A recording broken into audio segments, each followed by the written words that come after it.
Hello, hello, and welcome to another One Line of Code. I am One Lion. Let's just jump straight to the desktop.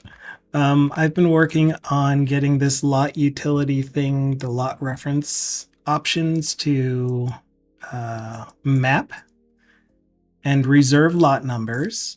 And the approach that I decided to take after going back and forth 8,000 times was to have a button that they can press that will reserve the lot numbers and send back those reserved lot numbers.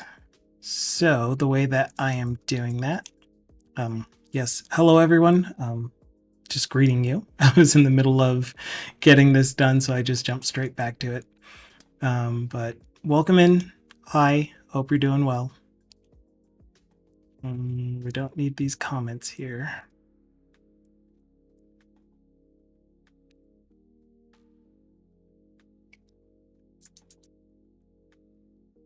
Okay, so the way that we're doing this is we're providing some UI for the user to input information about what the lab and the lot are, because we need the laboratory in order to determine what the next available lot numbers are for them. And we need the current thing that they're using to oh my gosh, to uniquely identify a set of samples that belong together in a lot. So many streamers online. Again, you know me. I don't want to add to your stress. If it is too much, just lurk me, put me in the background, whatever. Yeah. My stream is not the most exciting stream in the world. But I mean, definitely that's up to you to decide whether it is or isn't for yourself. I didn't even start the bot. Oh my goodness.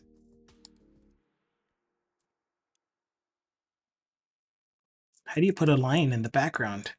You mute the tab and minimize them?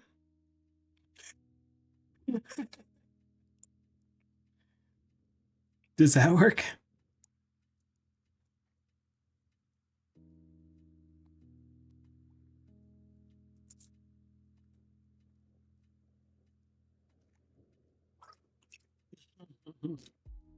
Not acceptable. Well, if you want, if it'll make it easier on you, because you're having, yeah, yes, coffee. If you are having trouble deciding, I could always just stop my stream. I don't make it hard for you to decide who to watch more actively. It's so much easier with less choices, isn't it? I just want to help. I want things to be amazing for you today, not stressful.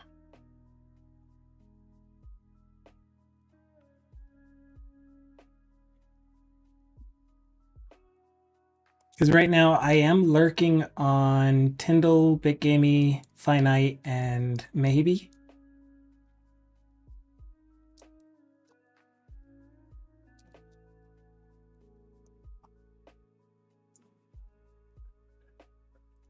Those are my 4 streams that I have chosen.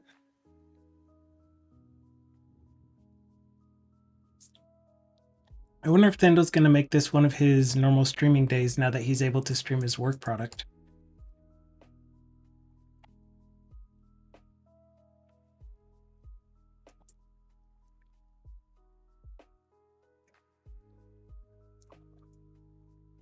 Yeah, definitely shout out to Tyndall. So if you guys don't know, Tyndall is a .NET developer.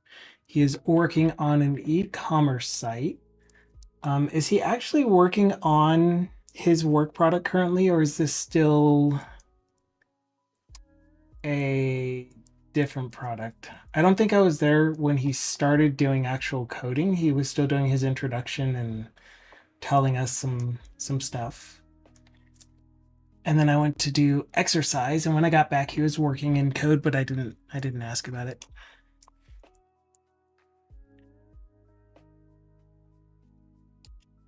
Dukashaft is the OG Shady Shark. Did you hear what Big Gamey said about you?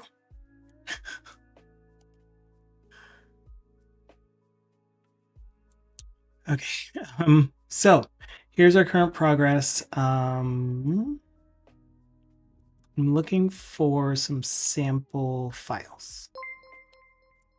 Hello, TBD. Thank you so much for the resub. You are amazing.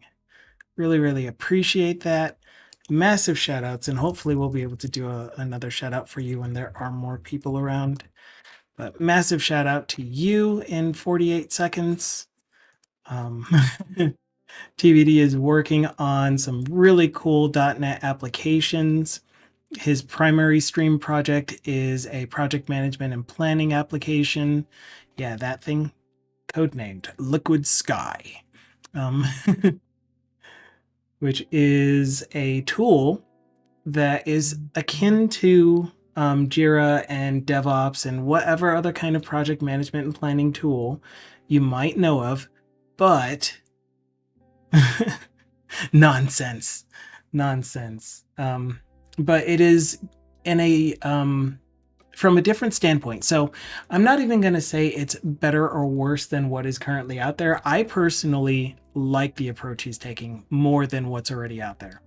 But the point is that it is a different approach than what is out there, and it makes sense to me. I think it's going to be a great tool to be able to use for doing project management and planning. So really excited to see how far he can take that, where it goes. And then he also works on another project called developers.stream, which is being done in Blazor.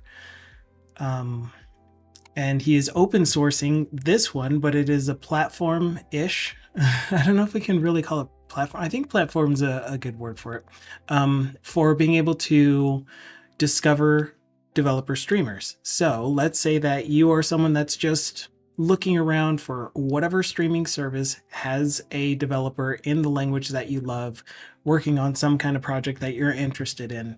You can go to developers.stream, look up that technology that you're interested in, find a streamer, go visit their stream. Let's say you are a streamer, then you can register yourself on the site.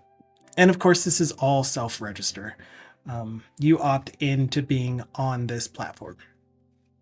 So you register yourself on the site, put information about what you stream, where you stream, how often you stream, and people can find you. Also, if you have a bot, he's planning on making it so that you can connect to the service as an API. And if someone comes into your stream, for example, TBD Gamer came in, and we do a lookup in that API, see that TBD Gamer is a streamer, then we can do a shout out for him with the information that he chose to put in his bio and all the places that he streams and all that. So I think that's going to be another fantastic tool. Yeah. So that's TBD. Dukasoft. First of all, let's do the actual shout out. And then after that, Dukasoft will also be streaming when he can. It was a little bit weather cold restricting. Dukasoft typically streams aerial drone videography. That's what I'm going to call it. Beautiful scenery. He flies his drone up as high as he's allowed to take it and shows us around his country, his wherever he happens to be. And he plays some really, really chill music on his stream, has some fantastic conversations in chat. But again, it has been a little cold for him and difficult to go out and film, plus the time it takes to edit, which might not seem like a lot, but downloading the video, putting music to it, and then uploading it to YouTube, just those 3 steps take quite a while. 400 feet, aka 120 meters. Goodness grief. Griefus, that's really high. It's a good thing I don't have a fear of height now. But yeah, amazing times over on Dukasoft's channel. Yeah, and it takes way longer than the flight. It's crazy though. Like, you would think it's something easy to do, but it's not. I remember editing a 1-hour video. Oh my gosh. And just getting it into the editing software itself took an hour. 21 seconds. Forget you, Twitch.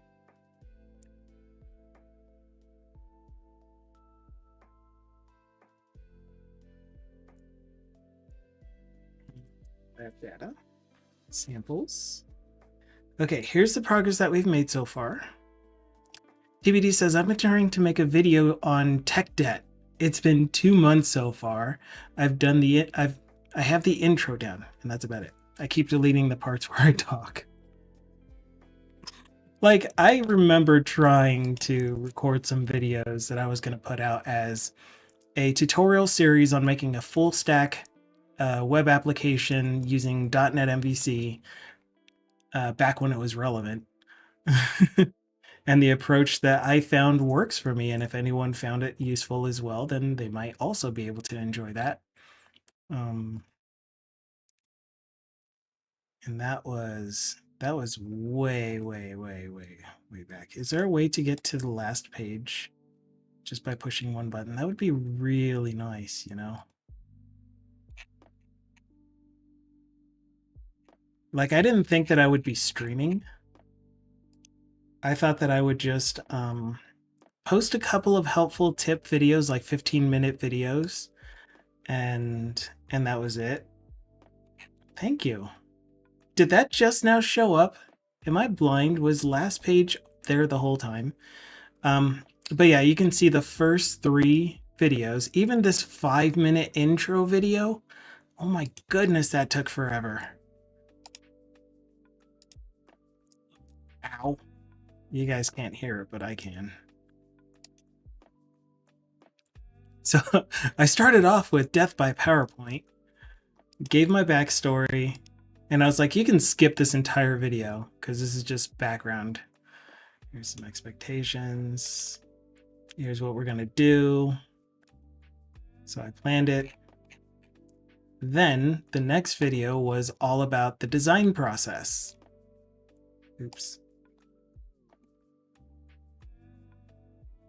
And then we showed design with my wonderful, beautiful handwriting using OneNote. Did all the design.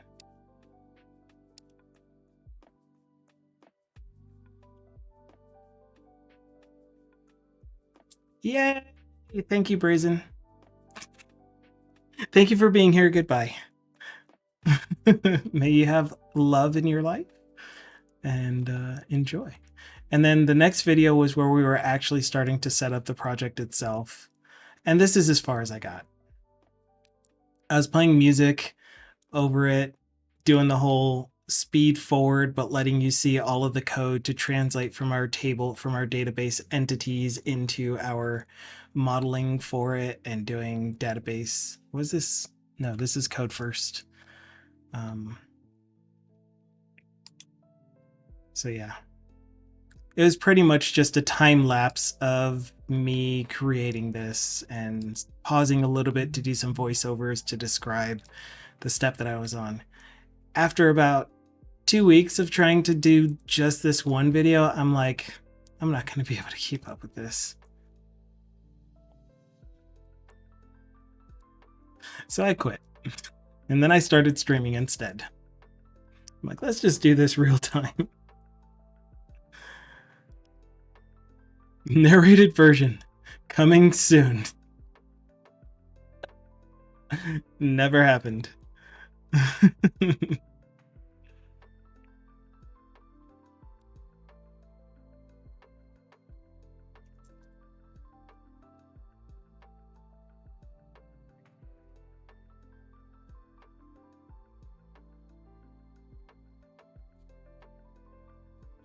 Okay, anyway, that was fun times. So here's where we are.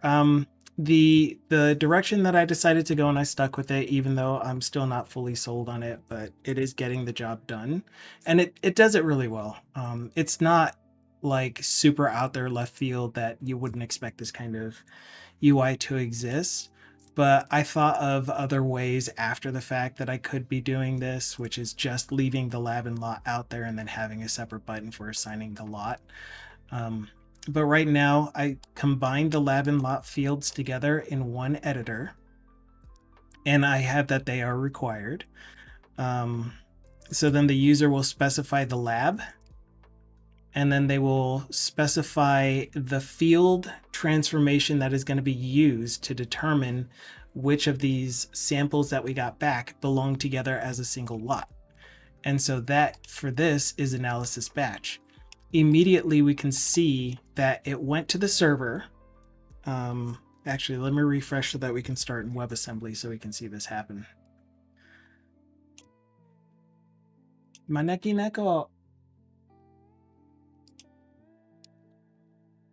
Lucky cat. Oops. Lucky.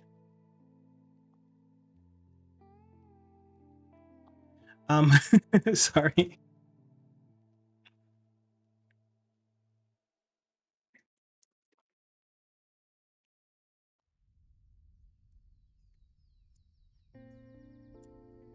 Wait, they're probably talking about something else entirely anyway, but I heard Maneki neko, which is lucky cat.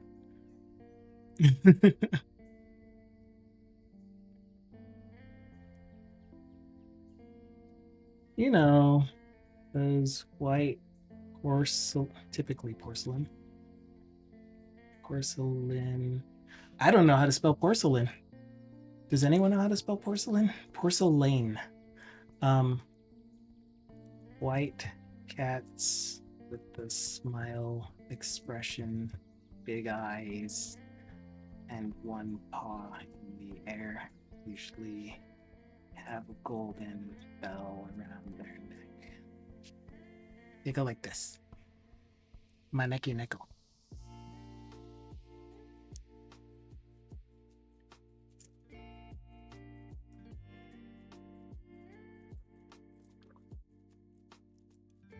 Okay, so we're picking the analysis batch, and what we're looking for is the HTTP request to the server that says, now that we have both a lab and a lot, look up in the server. Yes.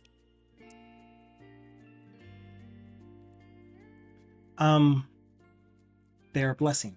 They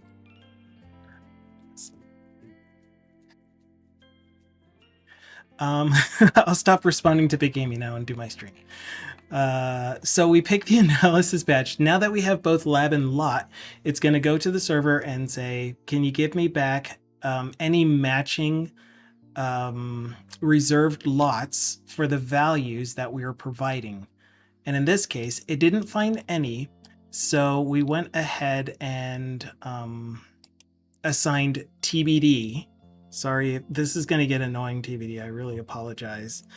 But this is the name that I chose, the text that I chose to put here.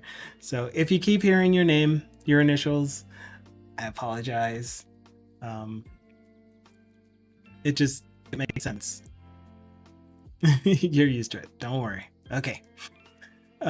So it shows the value that we are getting from this analysis batch field and the value that might have come back from the database. So the thing that I just implemented, it's not 100% done yet, is this reserve lot numbers button, which we're going to use shortly, which is going to then take whatever values were found from this lot reference and create an entry in that lookup table that this is using to find the mapping from lab and lot or lab and lot reference field to the actual lot number, the next lot number available for that lab. So we're going to do that shortly. Once we do that, the other thing that I need to do is figure out a way to apply that value so that it outputs in this preview table. The lab should have definitely shown up though. I am probably not assigning the mapping rule to the actual lab field mapping.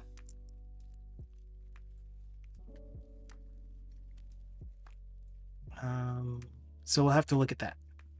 Where did I put it? Here. Gosh, no. 3 times. No, we're good without clips.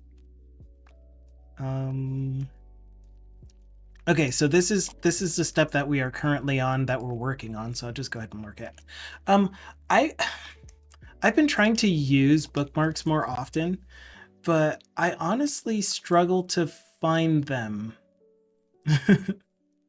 I mean, you get the bookmarks tool panel, but it's just so much easier when you use a breakpoint to find the line because it highlights the whole line. But I don't know. Like, we can see the gray bookmark, but it looks too much like I have a refactor suggestion for you. It's almost the same color. It's too hard to distinguish from that for me. But if I had the bookmarks tool window open, it might be easier. Bookmark. Yeah, maybe if I did this. We'll see if I can work with that.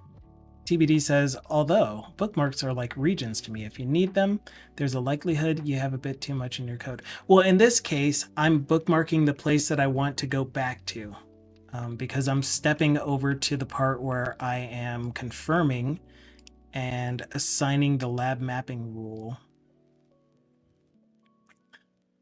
to the lab mapping rule that's in memory. So I am actually doing that though. I am getting the lab mapping rule.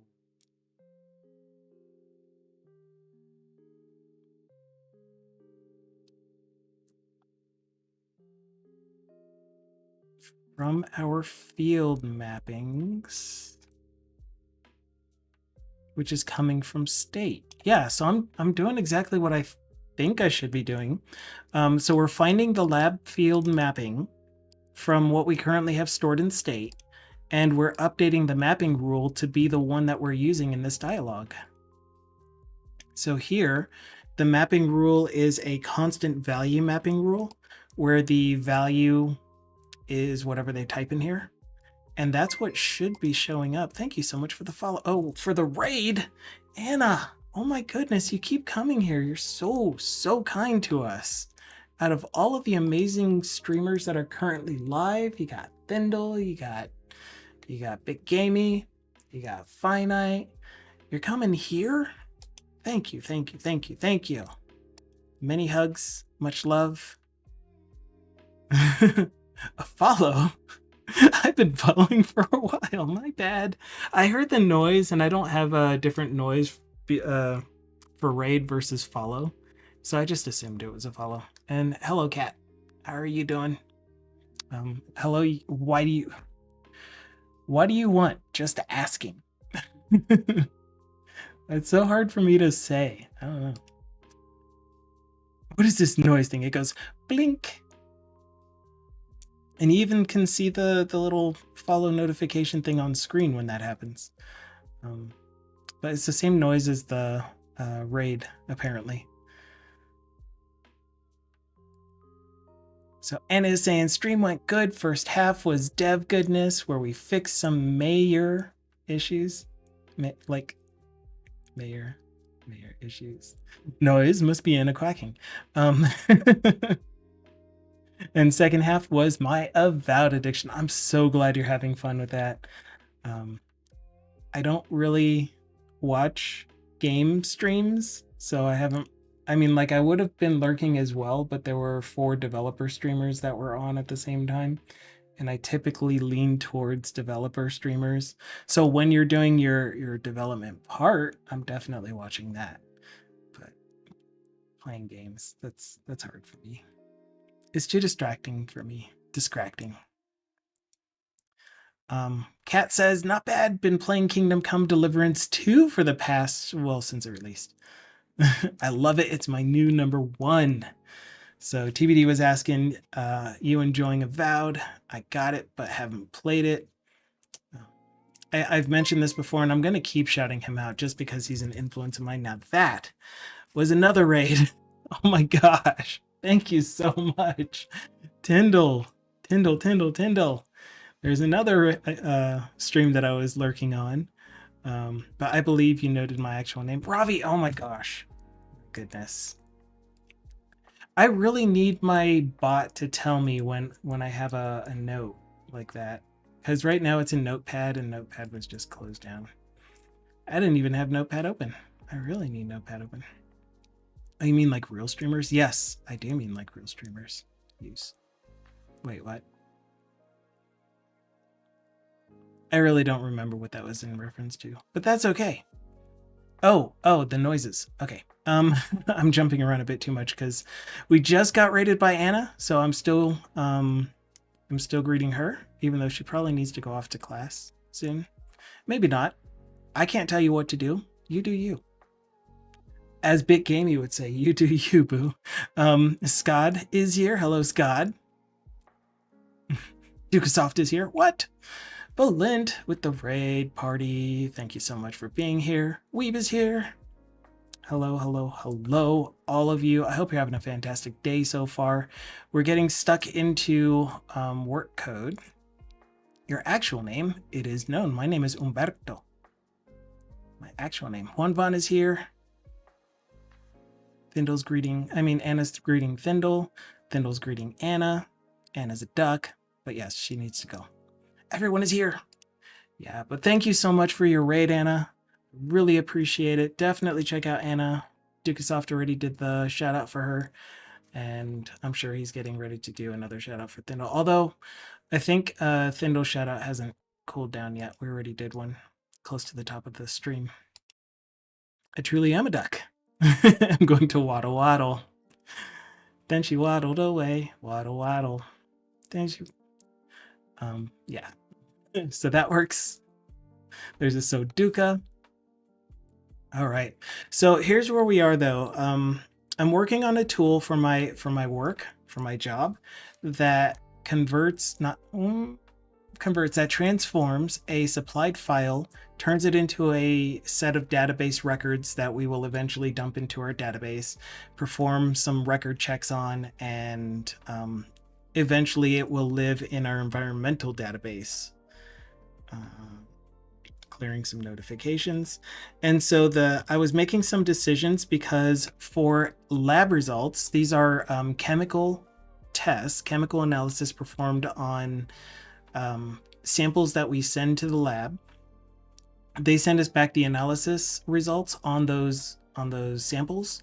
And one of the ways that we track them, one of the ways that we keep track of them, is that we use the lab that is performing the analysis combined with whatever they are using as the lot.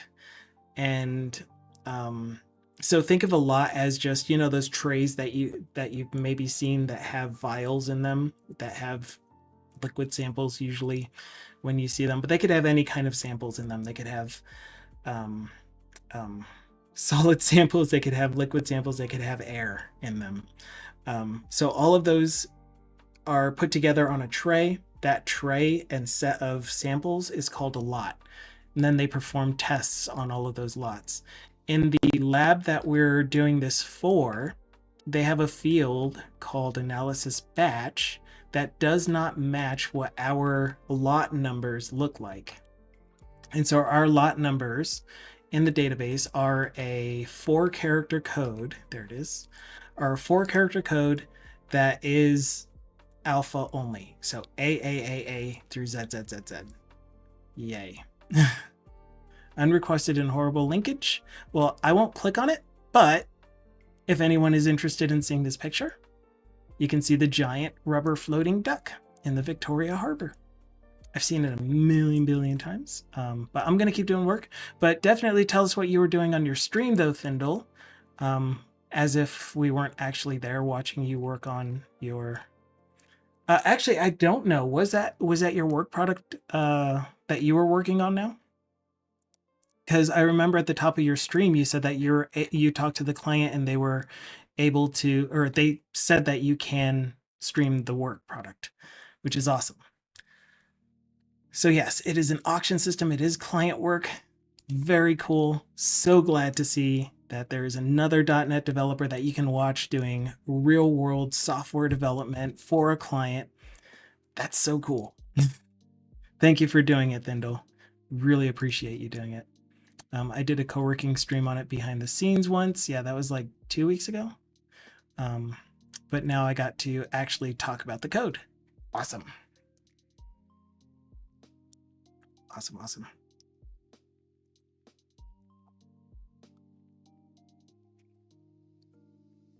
So yes, if you're into .NET development, definitely give Thindle a watch. Follow. And then of course, Anna, if you're into software development, watch Anna. She does everything from scratch because it's fun and painful, and she's kind of a masochist.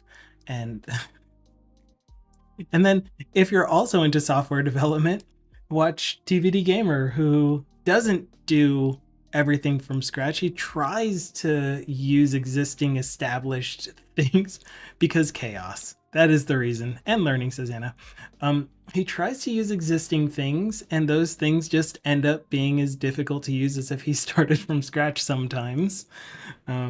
But he does stick to some really cool patterns that he's established himself. It's not like he goes out looking for patterns and says, I'm going to implement the repository pattern. I'm going to implement the mediator pattern. It's what he's learned and what he does. And I respect that. And that's the way that I work as well.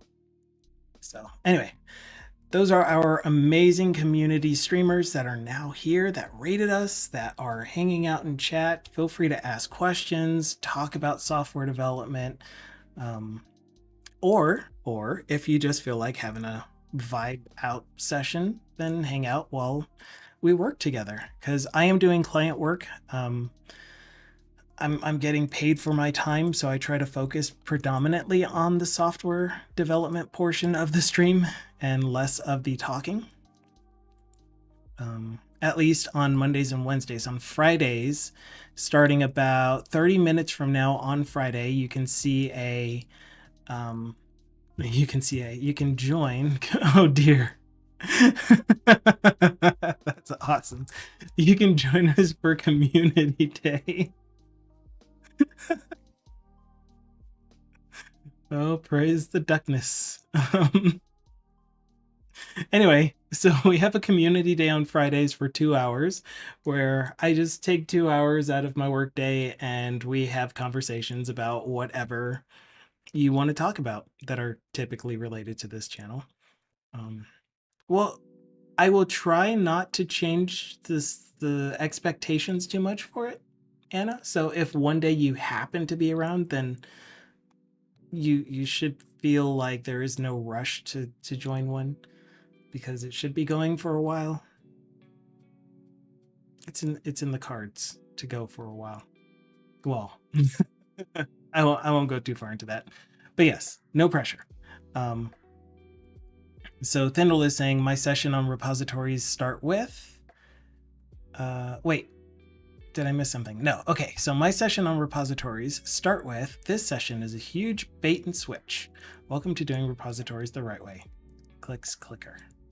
According to me, yes.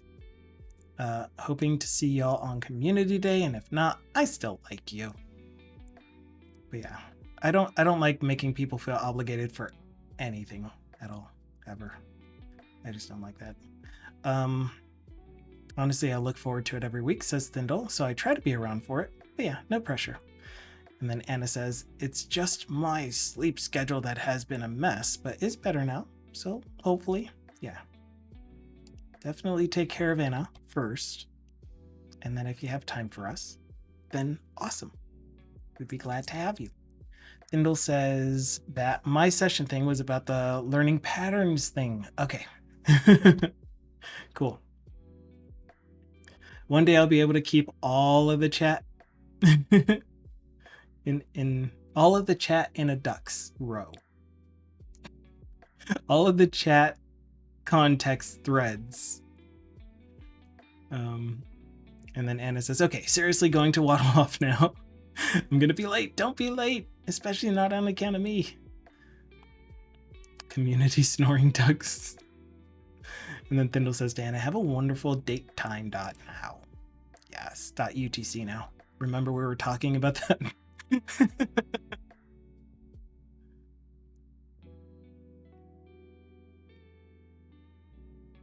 Okay, so I'm going to ignore the lab field mapping for now. I don't know what's going on with it. We are telling it to use a clone of our mapping rule. So when we're showing this preview, it really should be getting the mapping rule for lab.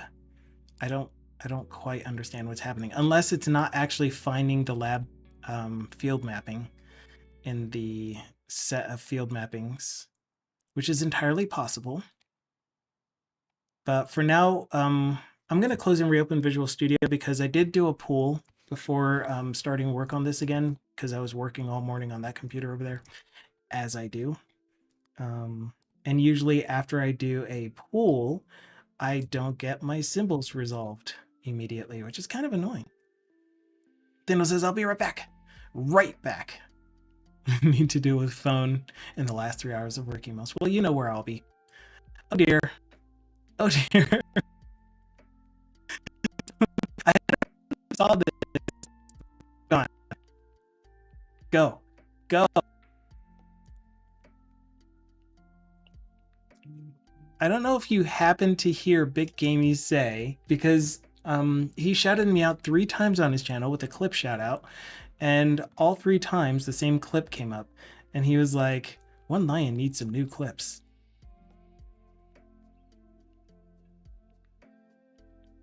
And what is version 2? I want to know what all of these are, but again, I need to get some work done, but we'll take a moment.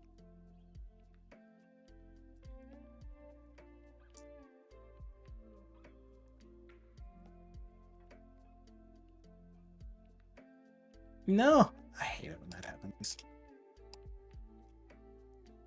Okay. Where is my audio so that I know my levels? Here we go. Sing me a happy quack day song, right? Quacky, quacky, quack, quack, quacky, quacky, quack, quack, quack, quack, quack, quack, quack, quack, quack, quack, quack, quack, quack, quack.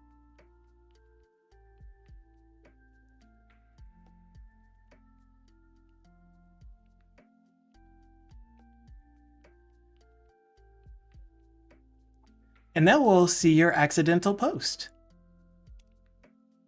We gotta know all the things. Are you gonna stay unmuted? No. New task. Array based on the total users to seed. Good. Okay. If. Yeah. No. So yeah, they're not I didn't hear visually that. in the same place, which is very unfortunate. Await should seed. I mean, fine. Ah! See, and this is what I mean. And then I pressed the wrong button because so version 13 is close, right? No, this is only version like 2 of basically the app that I'm developing. Version. Virgin. That's not what I meant. This is like version 2. Oh god. I need more coffee. I need more coffee. There is no such thing as virgin code. It doesn't exist. I don't know about that. My code sometimes has never been. Anyway, moving on. She just said no. Moving on. Oh, that's hilarious. And Big Gamey just said, y'all are coming in with the version numbers. Because he's talking about Unity versions on his channel. Anyway, no, I'm not listening to his channel and chatting with you guys and streaming at the same time and checking my email and clearing out any notifications that are happening. No, I'm not doing that. I'm focusing on only doing client work.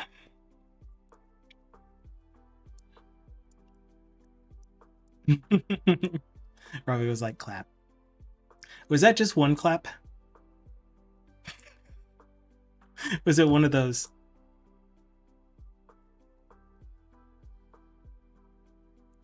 You're gonna be so late. Oh. Fly, you fools. I'll be fine. Clap, clap, two clap. Nice. That's better. Thank you. I want coffee. It's raining. No. I love rain. Oh man, I used to live in Missouri a million billion years ago. It rained all the time there, which I loved. I'm not complaining about that one bit. But it would always, not always, it would often do this really cool thing where there's this dark, yes, Missouri. There's this really, really dark cloud right over where we lived, but the sun would be over in the distance and it'd be clear in that direction. So it'd be raining, but super bright. A super duper bright day with nice rain, warm rain. So I often went out into my lawn, stood out there barefoot, let it rain on me. I miss the rain.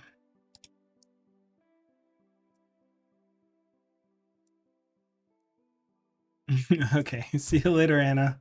Thank you so much for being here, though. And for the raid. Hi, Surly Dev. Okay, so we're going to continue on. We are getting the lab lookups. Right, so the functionality that I'm currently working on is the reserve lab lot. Right now the button does nothing, but I did write the logic for it. So this is how I usually do server calls. I did server in quotes. I meant service, which are calls to some kind of backend service.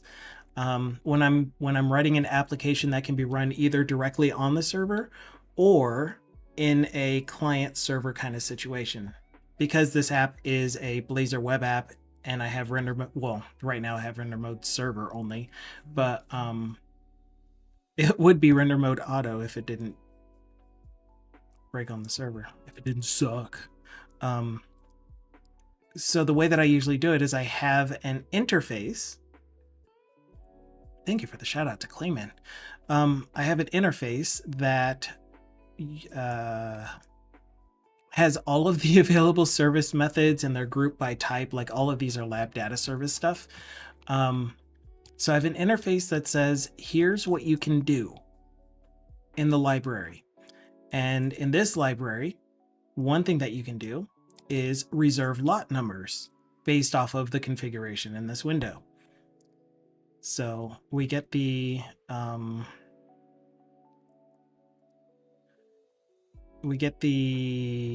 need to turn you down just a little bit, Bikini. Oh, that's what happened. I turned my headphones up so that I can hear Anna's clips. Okay, so anyway, one place to define all of the method calls that you can do and two implementations. One if we're running on the client and one if we're running on the server. If we're running on the client, it's typically just a forwarded HTTP request. So here's that service call, do a HTTP request to some endpoint. Right now, those endpoints are configured on the server in the server library using fast endpoints.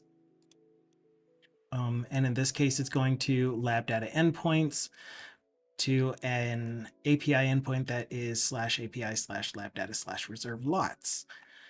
All that does is forwards the request. Well, typically it's pretty much a dumb controller that doesn't do any special logic inside of here. Gosh, so hard to word. The special logic that it does, because it does do one special thing, is verifies that the user is in fact an authorized user.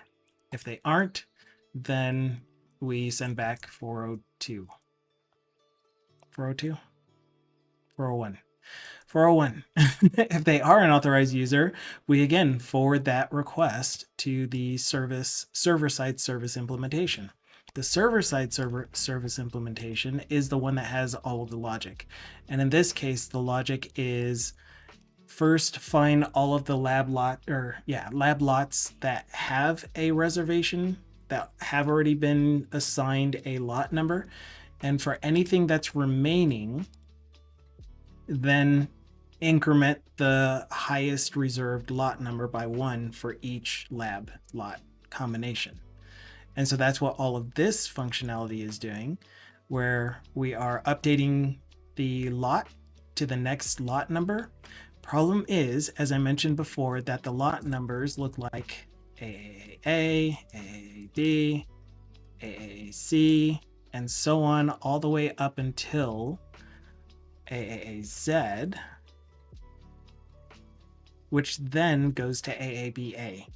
And you continue this entire sequential assignment of lot numbers. So it's pretty much like a base 24 where you only use each letter of the English alphabet to assign the lot numbers.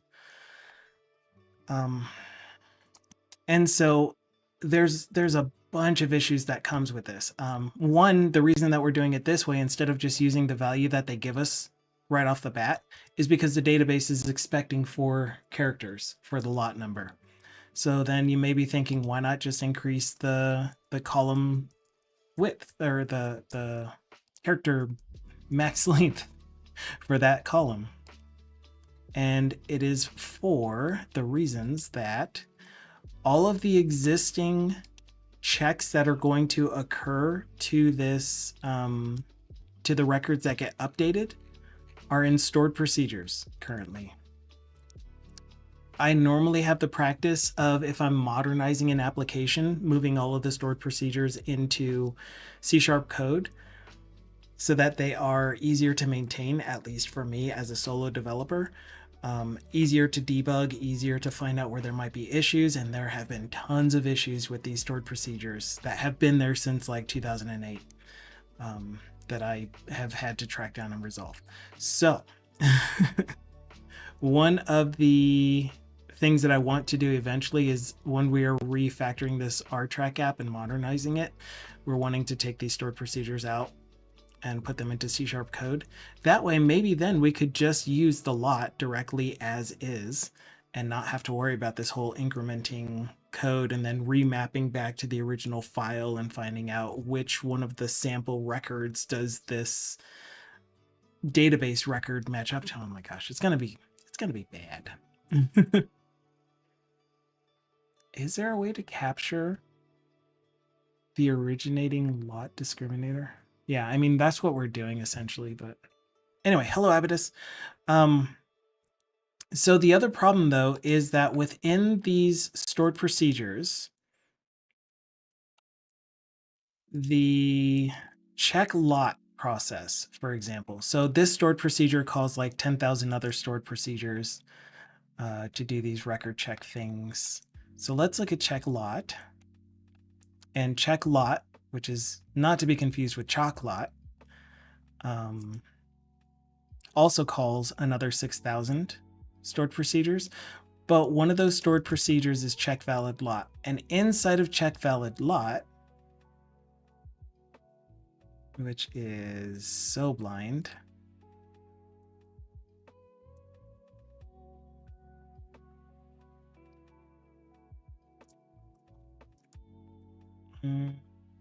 I'll have to read that in a second. Inside of here, it is specifically checking to make sure that the lot code is alphabetical and 3 characters. Oh, between 3 and 4 characters. Between 3 and 4 characters. So I can't just update the column max length and allow the longer length lot values to be added, because when we do the records check, they're going to fail every time if the lot number is not 3 to 4 characters.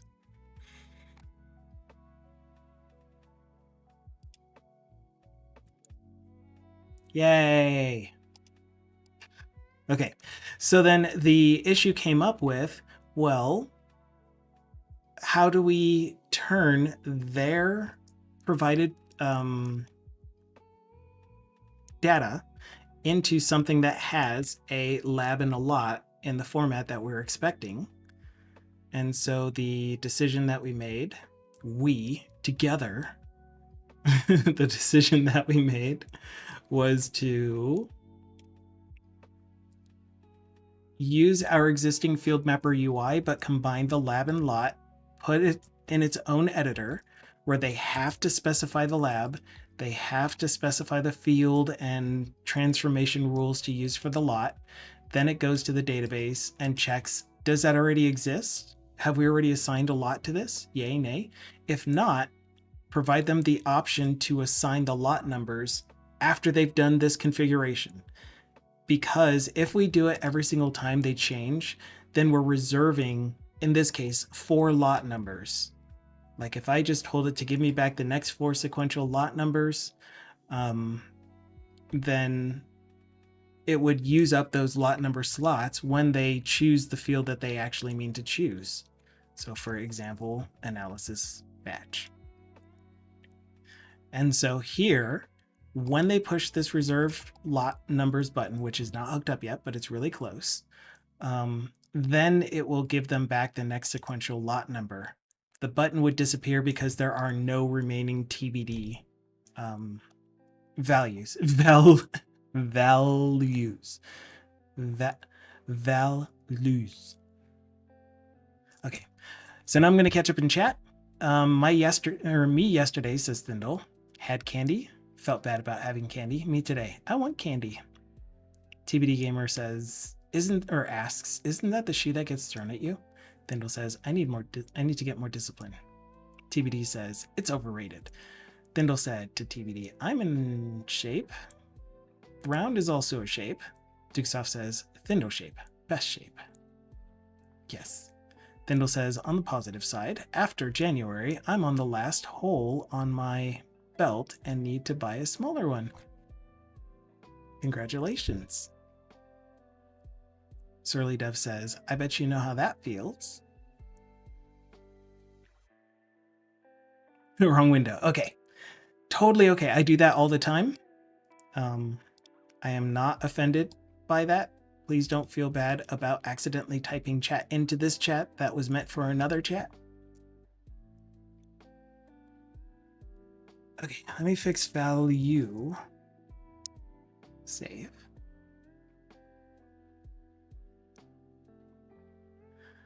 Okay. So that's one thing. So let's rig up this button. Oh, I forgot to mention that the important, oh my goodness.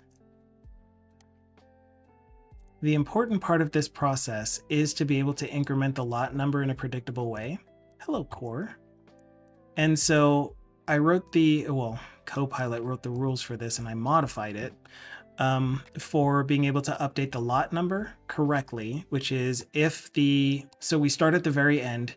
If that character is an underscore, then the incremented value for that character position is A. If it is a Z, then the character for that position is also A, but move on to the previous one and then do the same check to increment it. And then otherwise, if it's somewhere between A and Z, but not A, but not Z, or sorry, underscore and Z, but not underscore and not Z, then just do a cur lot array at that index plus plus. Since this is a char, which is essentially an int, or I think it's an int, maybe a short. But anyway, we can do this and we'll get back the next character. And I wasn't 100% sure on this. This is something that Copilot put on here. And I'm like, are you sure? And because I asked that question, I'm like, hey, you know what? I should have written a test for this before even writing it. But since I thought about it, let's write a test for it. So here's my test.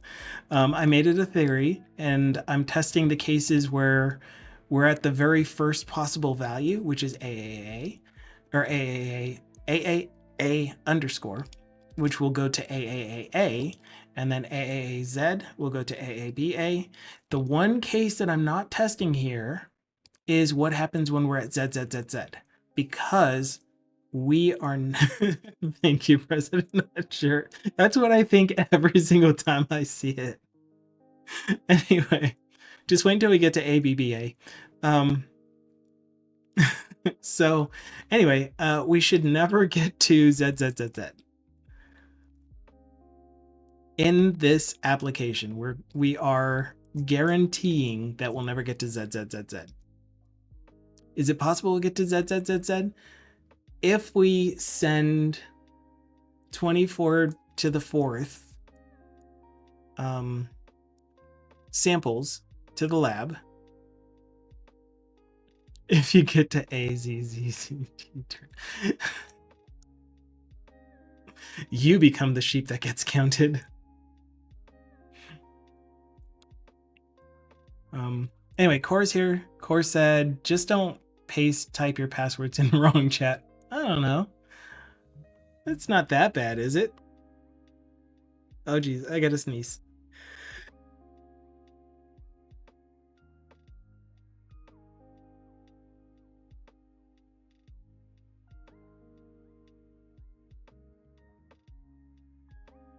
Just one?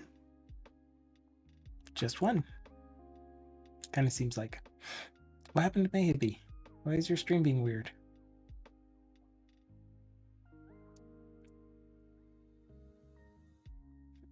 Oh, who can I put in Thindle's Windows slot?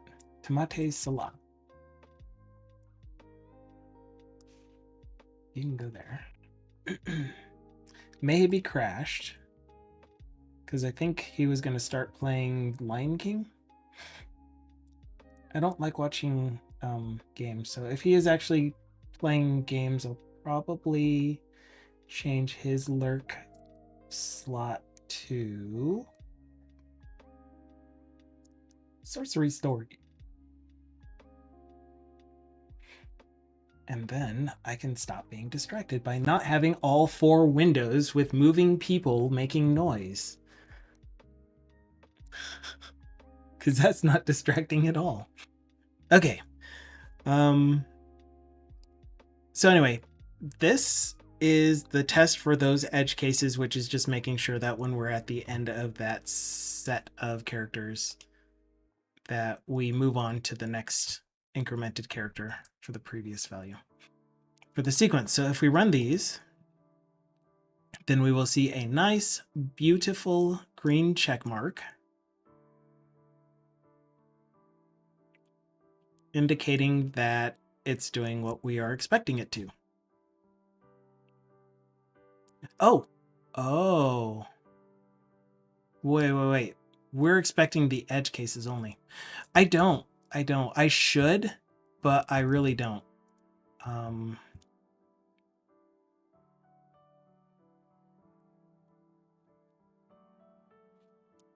But this covers all of the cases that I could think of, except for what happens when we are at ZZZZ.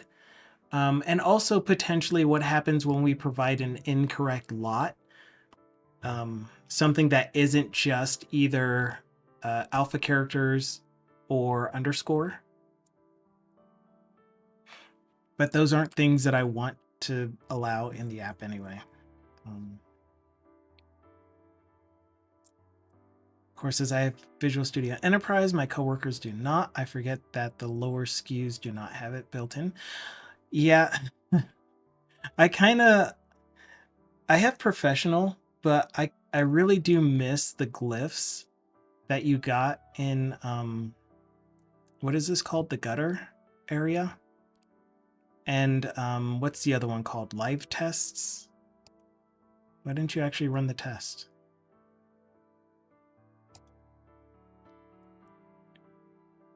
Anyway, point is, 5 tests run, 5 tests passed. No errors. So even our incrementing from one character to the next character worked the way that I was expecting to. But yeah, I think in Pro you have access to code coverage. Maybe. Maybe not.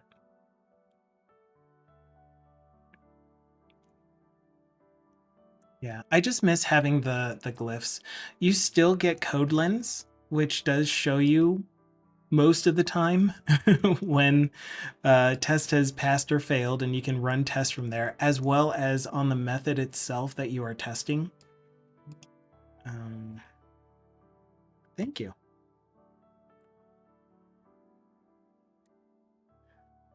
So for example, we are testing the, oh, I should have it open. Lot utilities, this. We should see, oh, there it is. The test passing for this particular method. But I still like having it over here.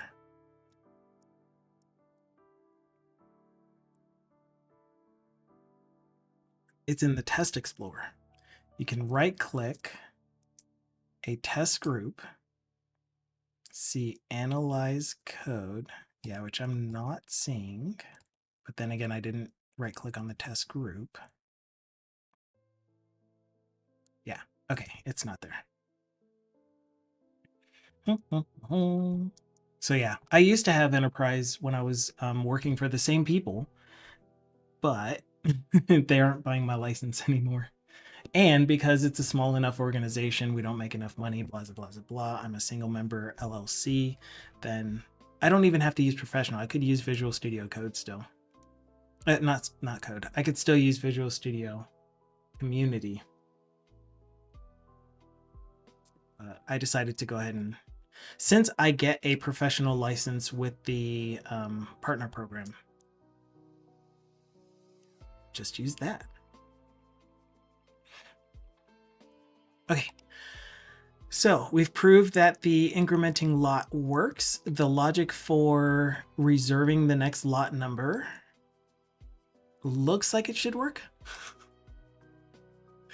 And the reason, like, what I should do is that since I already went ahead and wrote that test, why not go ahead and write the test for this? I don't want to write the test for mocking DB context. Even though I already have a mocked DB context, I'd need to come up with some faked data to put in the list and stuff, and I'd have to spend another 15 minutes to an hour trying to figure out how to mock the data so that I get back the results I'm expecting. I just don't want to do that. Instead, we'll test it by trying it, which is a great idea, because what happens when I change the logic in the future? Don't do as I do, kids. Write your tests. Write your tests. I'm sure it's not that hard. It's not as hard as I'm thinking. Okay. Save changes async and rest. No, you forgot to commit. And pass in the token. I use test containers when testing with real DBs and services. Is that a library? Does it support SQL Server? I would be happy to use that.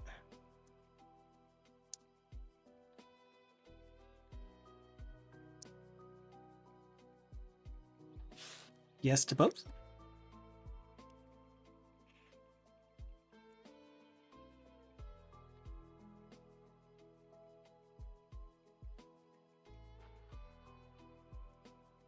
Okay, I need to update these messages. An error occurred while attempting to reserve the lot. Cool. Thank you so much for the link. I will look at that off stream, but I am definitely taking a look at it. We're going to have so much more room to work on making things better. Like, I don't know how to word this in a non-committal way.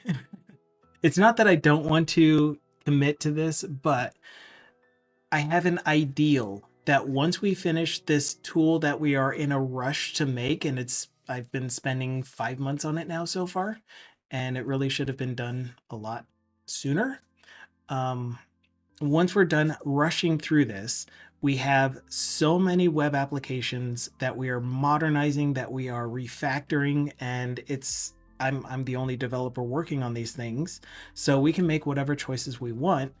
and we shouldn't be in a rush to do those things once this rush job is finished. So we'll be able to make tests and better better decisions on the, I don't know, architectural approaches that I've taken.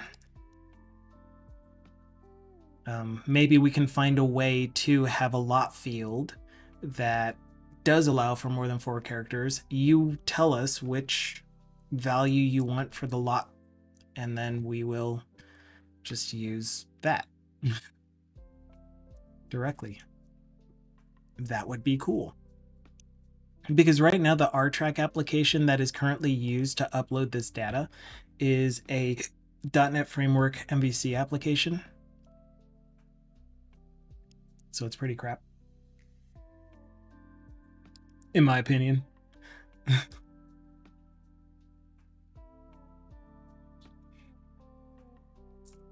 Okay, so we're configuring this. We are picking the lab, and well, actually, I need to remember what the real lab code is.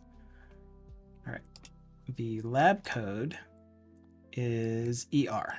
Yeah, and so this is the other thing that I don't get.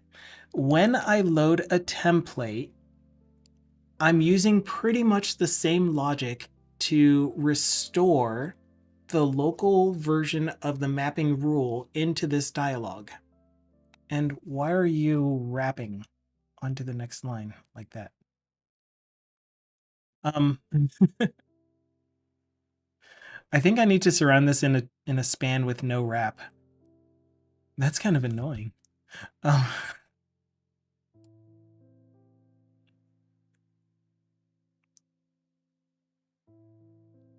It just happens to be exactly the right length on normal size screens so that it breaks on the quotation mark. This is an and quote. This is an and LT. That's annoying. I'm going to fix that now because I'm going to keep thinking about it otherwise. Specify fields. Where's my instructions? Span, style, white space. Wait, I think white space is one word. No, I think it's the other way around. White space, no wrap.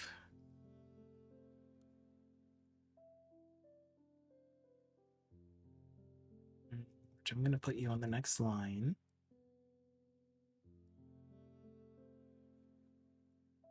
Okay, that should do it. There we go. That was annoying. So what was I saying? Okay, ER is the lab. Good. So I am going to use EU as the lab because I want the user to have this experience as well, and this is connecting to the test database.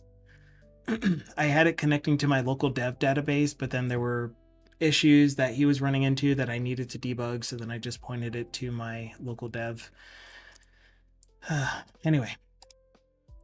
Okay, so this is going to be our mapping. Here's what I don't get. That's what I was saying. Here's what I don't get. So I'm using the similar logic for go to the field mapping cache stored in memory, stored in the state class that I'm using for this entire application, and get the mapping rule for lab and get a copy of that because I want this to modify a copy of that until the user clicks save. When the user clicks save to that, then reapply that to the mapping rule in memory. So what I think is happening is when I first loaded the file, guffaw, and I went directly to the mapping, there was no field mapping in memory. And so when I add a field mapping for lab, and we change it to, and we fill in all the things that we're supposed to fill in, and then I hit save, it's supposed to look for an existing field mapping for lab in memory. It doesn't find one. And so it doesn't do the step where it updates the field mapping for lab in memory here. So what I need to do instead is add a field mapping. But there really shouldn't ever not be a field mapping.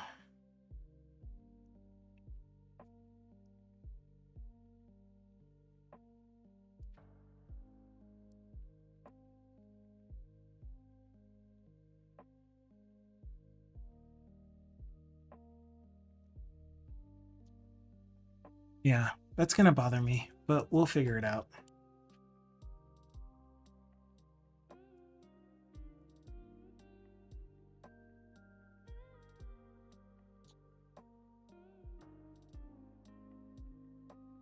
There shouldn't ever not be a lab field mapping.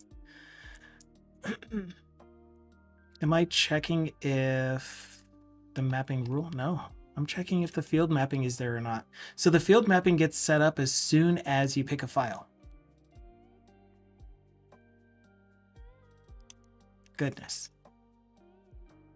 So anyway, we are here. Hello, Fulisnabel. Happy Wednesday. Happy day to you. Good evening. Late afternoon. Hi. I know my times.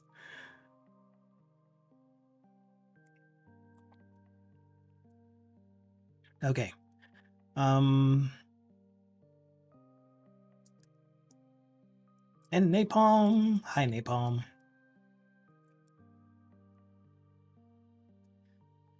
Okay, Brain. Let's go, Brain. So map fields, preview.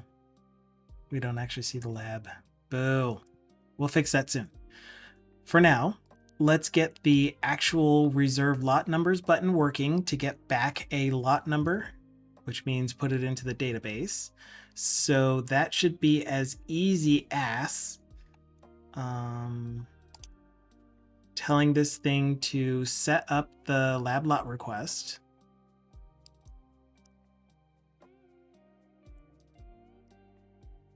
And we're essentially just going to do this entire thing here, except instead of calling the get lookups, we're going to call reserve lot numbers, make it an async task. And since this is running on, this is most likely, well, not even most likely, this should be running on the same thread as the UI thread.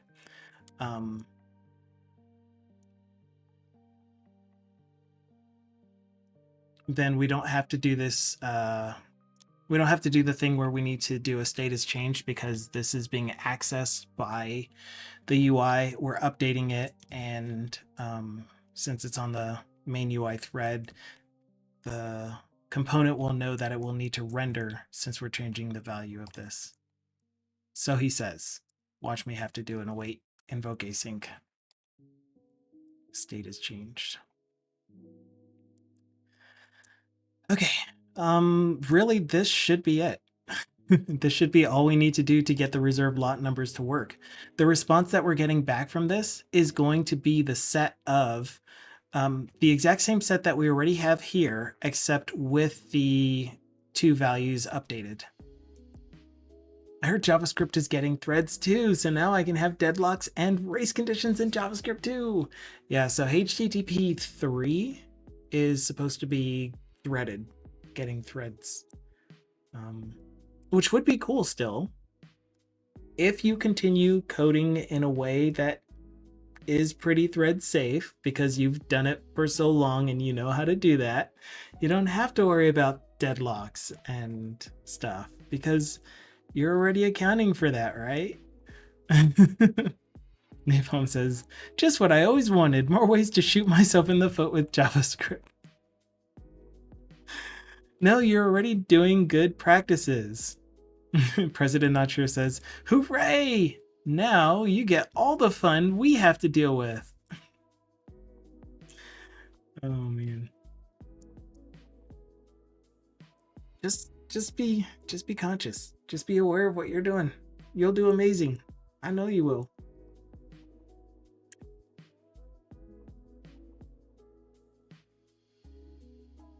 Thread context switching, thread pool management. You don't have to worry about that. It'll take care of all of that for you. Oh, you're updating a dictionary entry from an asynchronous context? You're updating a collection while looping through it from another asynchronous task? It'll be fine. It'll be fine. All right, let's see if this works. I'm just going to run with it. Usually I would review, but I've already taken a lot of time talking about it, and we've reviewed it like 6 times. Okay, so if I say our lab code is EU, even though it's not, it's ER, and I choose the analysis batch, which is going to be the field that I want to use for the lot number, and I reserve lot, we got it. We got the lot. We got the lot. We got the... Don't do that. Just don't do that ever. Okay. So the thing that we want to make sure is that if we reload the same file, put in the same parameters for our lab and lot field mapping configuration, that we should get back the existing lot that we just now created. And we don't.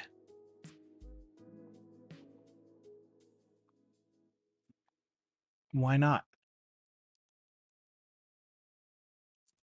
Okay, let's check our database table. Oh, we can't check it here. We're pointing to the test server. So, super secret screen.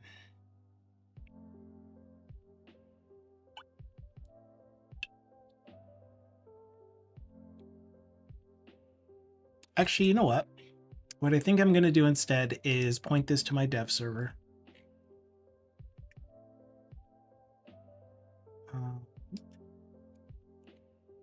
How do I do that? Right click, manage user secrets.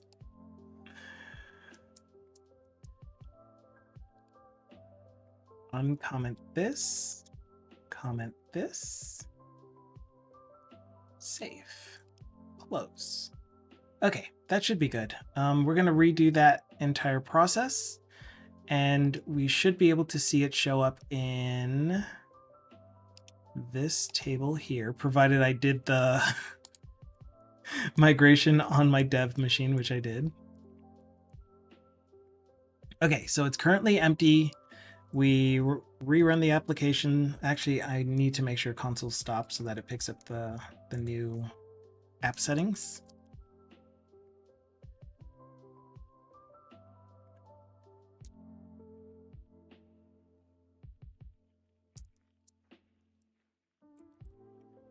Oh, it ran super fast. All right, we picked the file.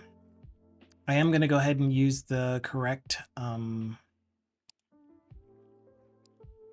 lab, which is ERA analysis method, reserve. And when we do reserve, we allegedly created the first available lot number for this lab.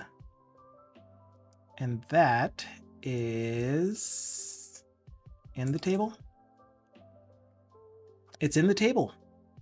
It's in the lab is empty. Uh-huh. Mm-hmm. Mm-hmm. Mm-hmm. Uh-huh. Mm. Mm. Mm. Mm. Bad. Why did I close it? We're gonna need that table again. Okay, what did I do wrong with lab? We should be able to see what gets sent. Me too. We should be able to see what gets sent to the server running in WASM. Although, you know what? We are manually running in server only because I have an issue with running in WASM on the server. So I meant to look at this last time, and we would have seen it if I had paid attention. But we're not getting the network request, the HTTP request here, when it's going out to the server to look for the value. So one more thing to update in app.razor is when we're in debug environment, let's go ahead and run with render mode auto, because I do intend for the application to always run in render mode auto. Even when I deploy it, I just need to fix the issue that's happening.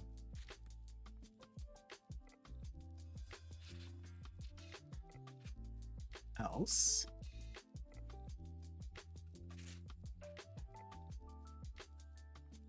Come on, format. Not come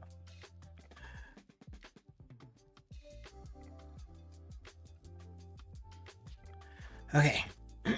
So I do want to see the HTTP request so that we know what's getting sent. I could just run it with the debugger attached and put a breakpoint. It would be just as easy. Some might say it's easier.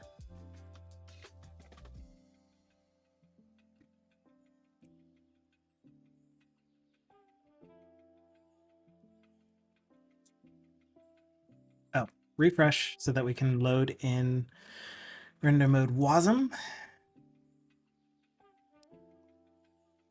And this time we will see some network requests that are HTTP requests from our client implementation of the service that are sending requests to the server. That's what these are, not just getting static assets from the server.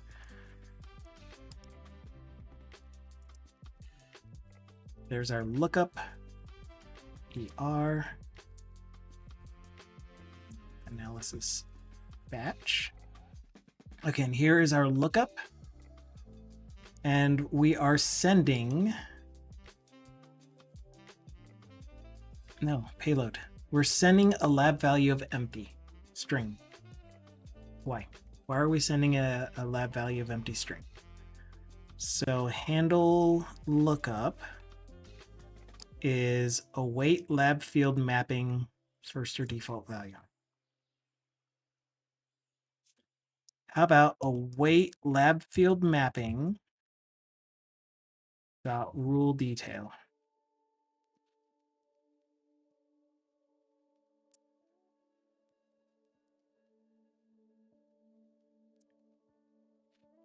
If the mapping rule is null,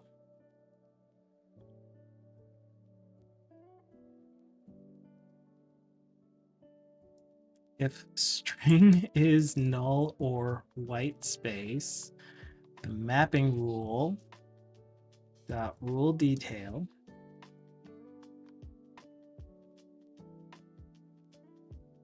debugging is the reason I dislike those long one-liners. That makes perfect sense. That makes absolute sense. Do nothing is what we want.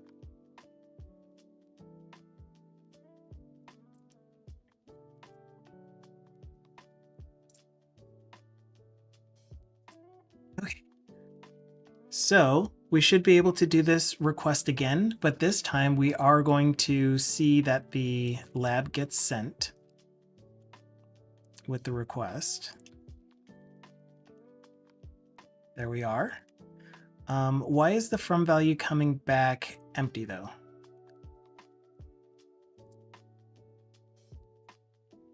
Why are you empty? Something must have happened where I lost all of my reference values. Reload this. Thank you, hot reload. Analysis batch. Cool. That's terrible. Control F5 and repick the file. And let's just hope that it was that I need to restart the app and not that it is no longer able to apply the whatever these are called, mapping rules. Dag nabbit. Come on.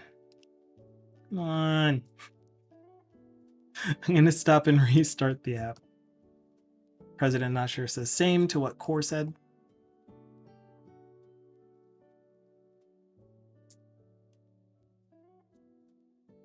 Oh.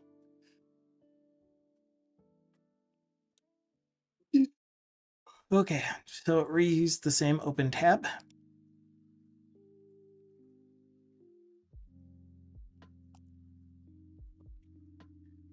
And and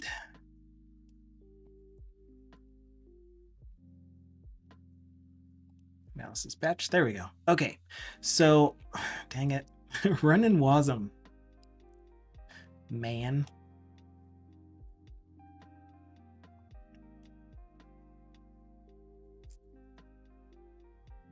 ER. Oh, so that's happening when I'm running in WASM. How very interesting.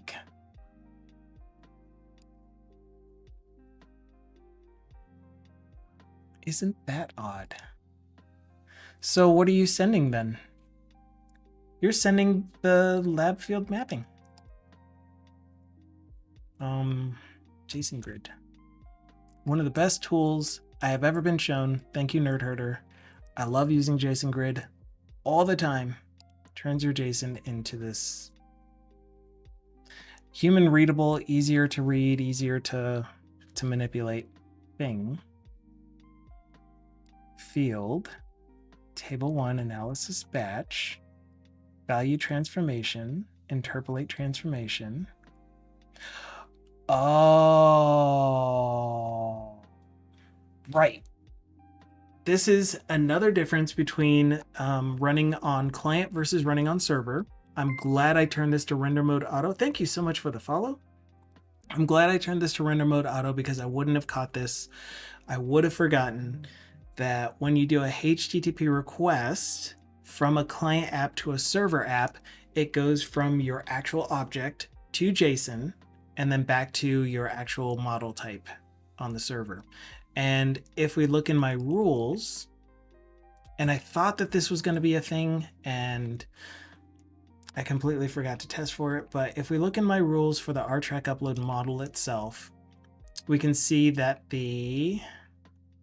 not the rtrack upload model, we're not going to be able to see it easily. The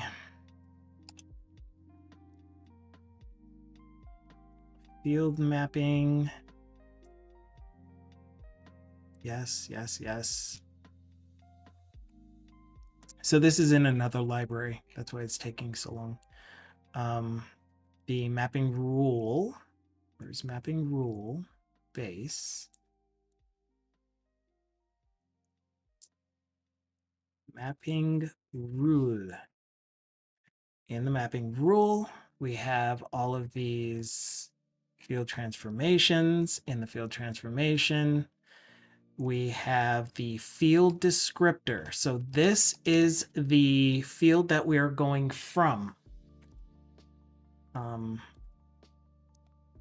We see that the field descriptor will carry with it all of the values that are in that column in the imported data. But when it serializes, I have JSON ignore turned on so it doesn't send the entire set of data with every request. Because it didn't make sense to do that the way that the original logic was set up.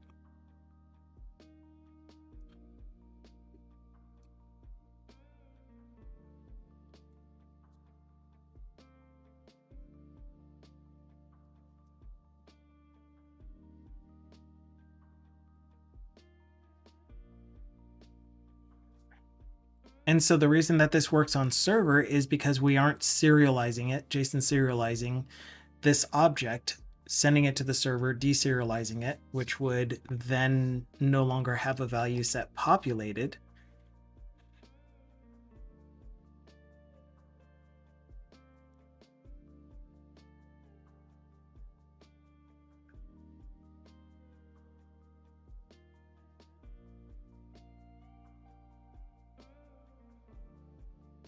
Okay. So there's a lot of things going on with this that I'm just making poor decisions on, I think. One of them is I'm considering how do we go from this lookup table back to figuring out which one of these lot numbers is associated with which record. So if in the future they needed to go from the records in our database to, for example, a file that they uploaded, then how are they going to know what this value means, what this lot reference value means? McNuts, I've seen you around. How are you doing? Use AI. Obviously. So how are they going to know that this value is even in that workbook that they're trying to reference back to? I mean, it has to be. But even this is not useful to a human. This is the JSON serialization of the object that was used to transform some incoming value to this specific value here.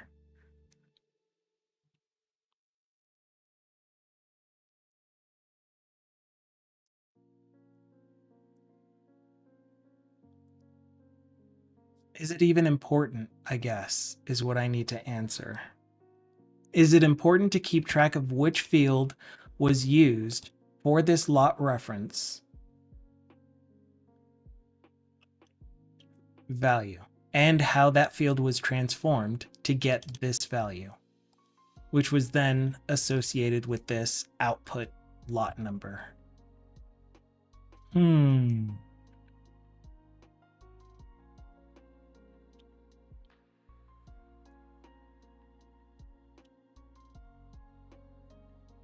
No, wrong bottle.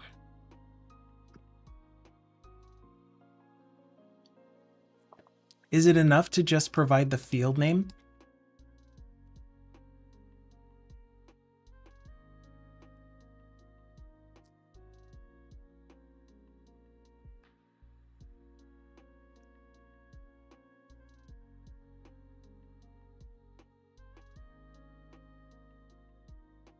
Oh gosh. Let's go back to the what does the source look like? I'm not exactly sure what you mean by the source. Oh, the actual code for doing this process? Let me just do one really quick thing and I'll answer your question.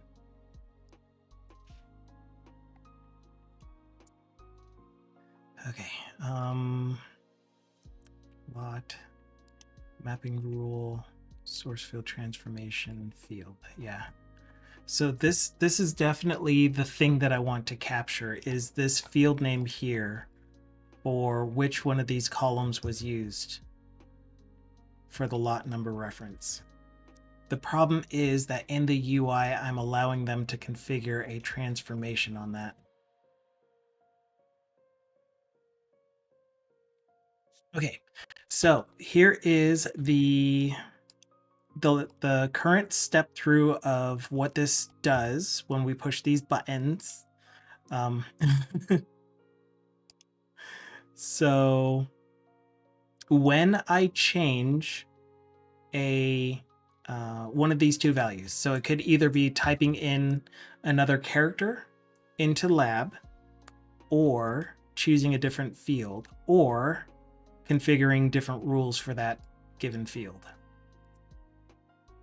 So I could always map this to AAA no matter what, for example. So when I do that, then it does the query to the lookup table for any updated values, not updated values, existing values that have already been mapped. But in the client, I'm doing a HTTP request. The HTTP request is not serializing the list of values that come from this field. And the list of values is simply, here's our data. Here's our analysis batch.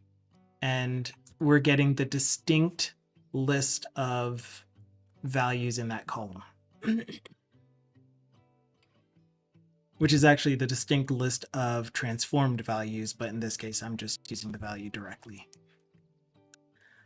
Okay, so what I'm thinking of doing then is in our request object that we're sending, instead of sending the mapping rule itself, we're sending the field name that we're referencing in the incoming spreadsheet, the incoming data, as well as the list of distinct values. So let's make this a string array.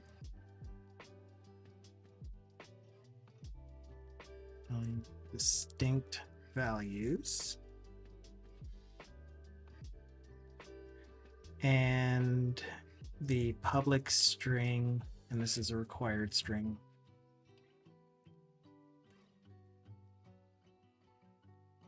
Public required string, what did I say? Field, reference field.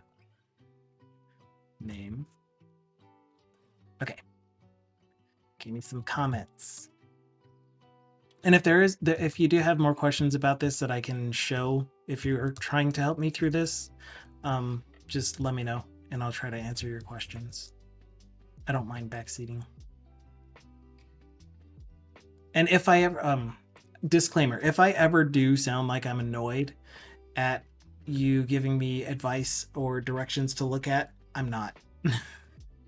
I'm really appreciative of direction and advice if you happen to have any. You're never ever required to.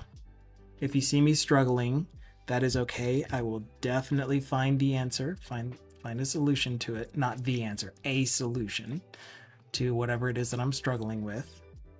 But if you happen to have some thoughts, pointers, then I'll read them. Just note that I also reserve the right to not follow all the time, but I will at minimum consider it. Okay, I'm going to leave this here so I don't break stuff yet, but we will delete that. So I'm going to update our lookup, which is going to have the reference field name, which is going to be the lot field mapping dot mapping rule. This is not going to be a pretty thing. I'm just going to go directly to the thing, assuming that none of this is going to be null. And that we will have an element in there, field, and that will have a field associated with it. Like this is nullable. This is potentially empty, have 0 elements, not nullable, but it may potentially have 0 elements, and the field itself is nullable as well. So we will do our null checks for that. Don't you worry.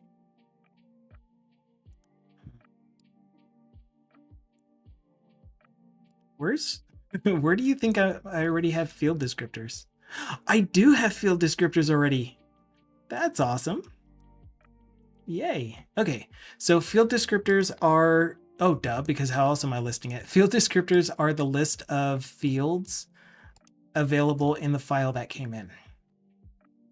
And a field descriptor is the file name, the data type that the CSV parser / XLSX parser determined was being used for that field. Okay, and the thing that we are selecting is values set. And then we are toStringing pretty much each of those. And we are distincting that. And then we are toArraying it, which it's going to want us to use the new collection syntax, which I'm okay with. I'm fine. We can do that. Sure. Why not? Once again, we will do all of our null checks once we verify that this works. In the service implementation on the server side, instead of using the incoming lot field mapping, we're going to use the values, distinct values, to get our list of values. And that's pretty much it. Everything else should be good to go. Good to go. There is nothing else that is reliant on the lot field mapping. Crap. This is reference field name, right?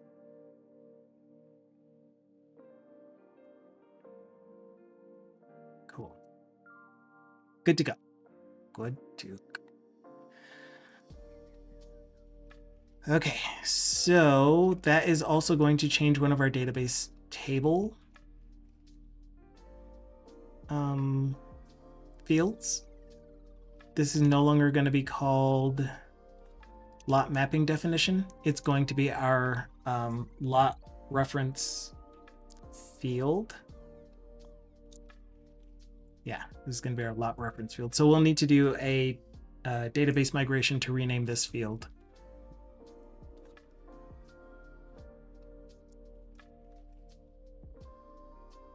So we'll do that here shortly. Again, once we verify that this works. Was there anything else dependent on the mapping? I don't think so. So let's go ahead and delete the lot field. You say there are 3 references.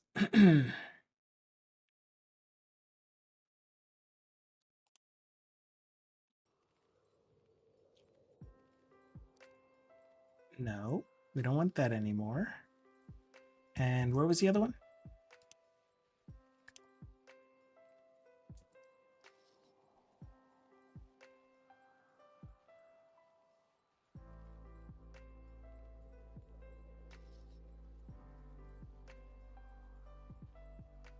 I am crazy and all, but I'm not seeing it. Okay. You are incorrect.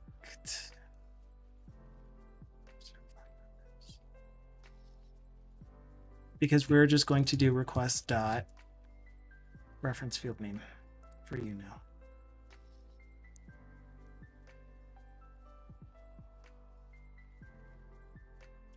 Okay, so let's get rid of this field now. I don't think there are any references to it anymore, but we'll go ahead and do a build. Oh, my hands are frozen. When did that happen?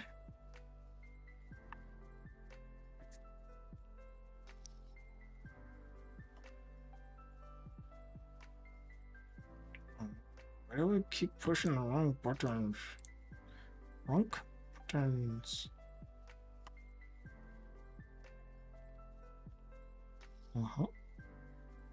Close. Close. This is the button I meant to push. Okay, so there are still some. Wait, we need to set reference field name. We'll fix that.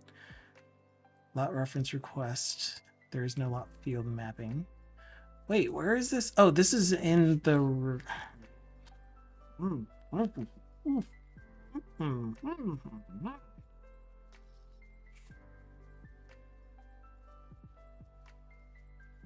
Okay, and because I am duplicating this code here, obviously I am going to turn this new lot reference request model into, well, not obviously.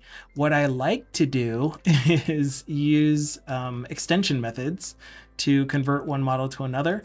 I could use AutoMapper. I could use whatever other kinds of tools there are out there for doing this, but it's a small object and it's easy enough to do. I could also use an implicit operator, just all the things I could, but I won't. I'm going to use an extension method because I like extension methods. Oh no.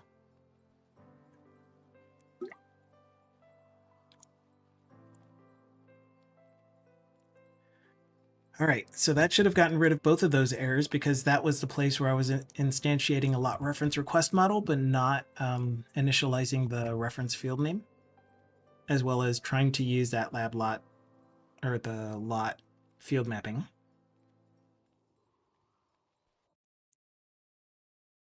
And Bill seceded. All right, let's give it a try. A good old college try.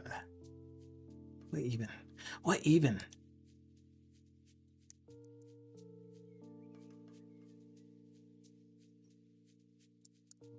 Ready. I don't even know where these buttons are. ER? Oh, wait. We need to be in WASM. Pay attention. Wait, did you crash? Because I refreshed? I crashed because I refreshed. Hopefully that's a one-off.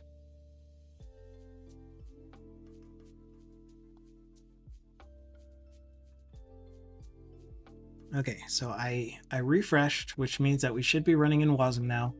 We'll know it because we'll see some requests to user import template, and yeah, cool. When we're in here, aha. This is giving me errors because of the whole not null checking the field.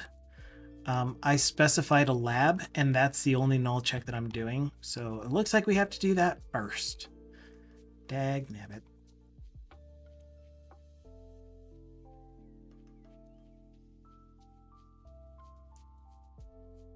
So we're going to do the null check the easy way. We'll do two null checks. Or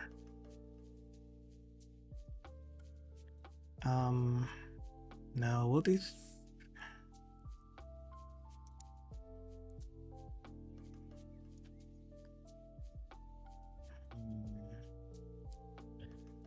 oh, I don't know. I'm gonna write them all out and then we'll decide how to do them.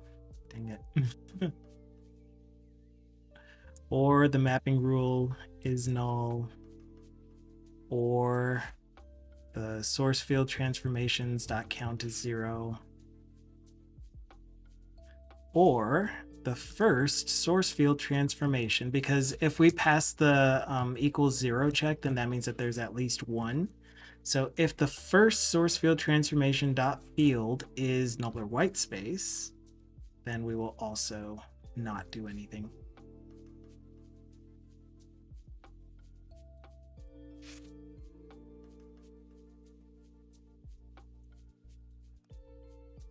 No, question mark dot field name.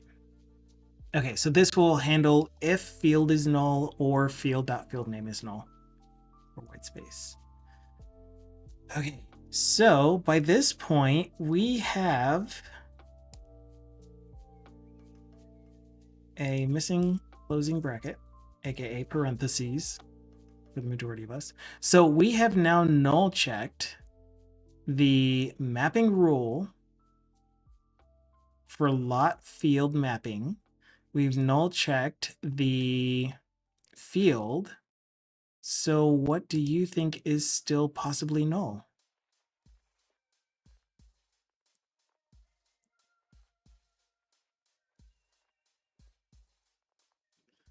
Let's start with field. So it thinks that field is possibly null still.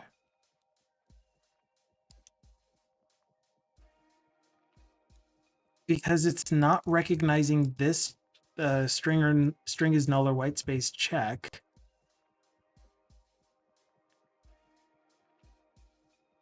Yeah. It's probably not picking up this as a null check for the first element in this collection, because it's possible that by the time we get here to do this check, the collection has changed. So the first element could have a null field.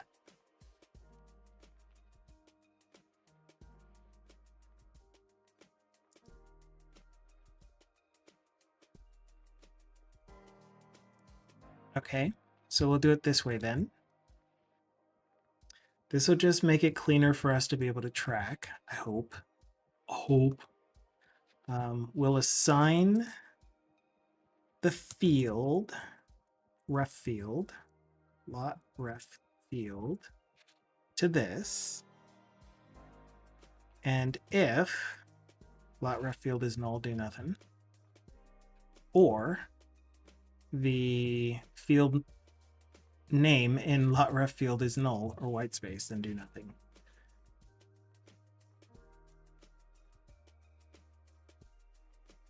Okay, that should thoroughly null check.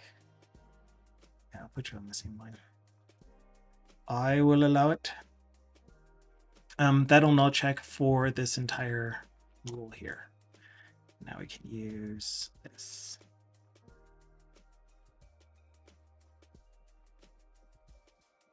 Like so. Okay. Null check's done. We shouldn't get this null reference exception anymore, which doesn't happen very often anymore with nullability turned on, which is super duper nice, by the way. Can recommend.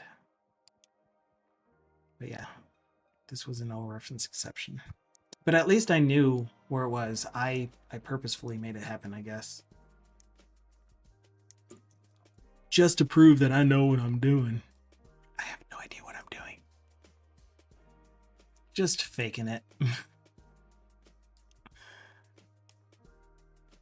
All right, there we go. So I updated. Well, dang it. Are you running in WASM? Network is where I'm trying to go. No, it is not, because I don't see any of the user template requests. We need to be running in WASM to test this part. And I was going to say, I think it just crashed again. And that would have given us a clue that having the dialog open and trying to refresh the page would cause a crash, but that's not what happened. Here's our request to user templates. And if I type ER, then I've input a lab, but we're still not doing the request. If I get rid of the lab and I select a field, then we shouldn't be doing the request either until both lab and lot have been specified. Cool. So then I specify the lab. Now we get a system.object. Okay, we'll fix that in a second. Obviously, the thing that I am doing here is to-stringing the object array.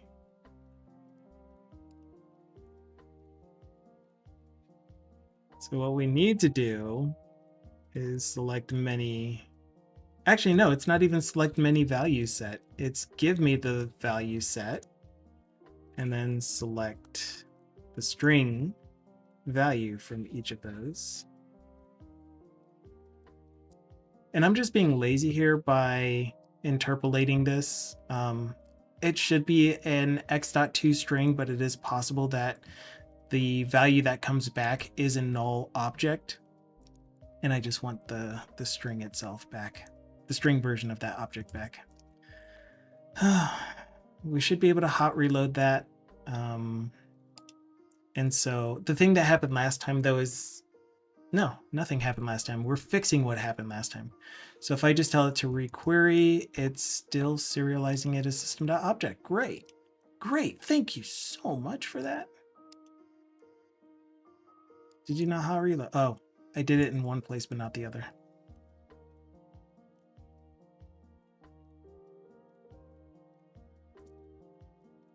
Again, I know what I'm doing. Winku. Oh, dang. We need these null checks to be there too. I'm going to put all of these null checks in our extension method that will map these things to, oh, it's not even mapping a lab field mapping or any individual thing. It's creating a new one of these based off of the passed in values.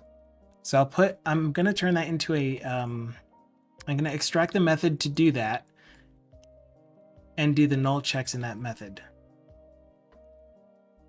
We'll do that now. So extract method, create lot. Actually, let's do it like this.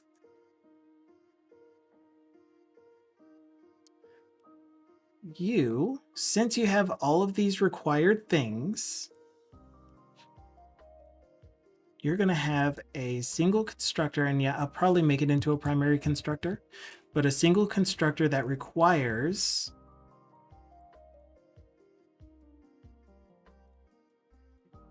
but where am I going to do the null checks still?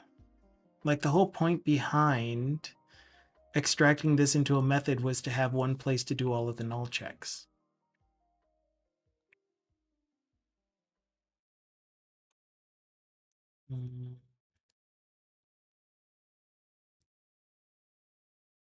Okay, let's just continue with the, I'm always second guessing myself. Let's just continue with extracting it to a method for now, and then we can refactor this if it doesn't make sense to do. Create lot reference request model. You can now be a var because I'm sure you have a return type.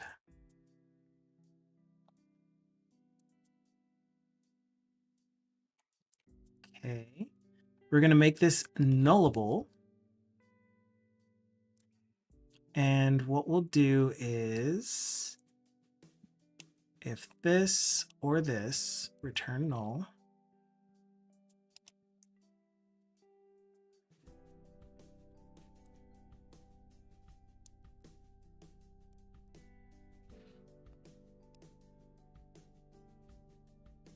Okay, and lot ref field will not be a parameter we pass in anymore because it's going to get generated in here. Reformat because it's struggling to reformat my crappy if multi-line conditional.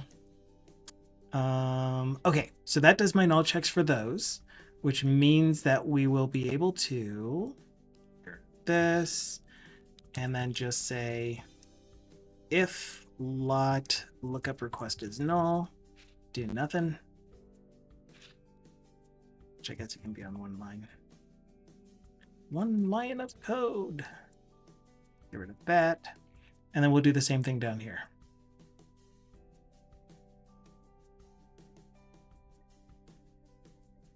Create lot reference request model.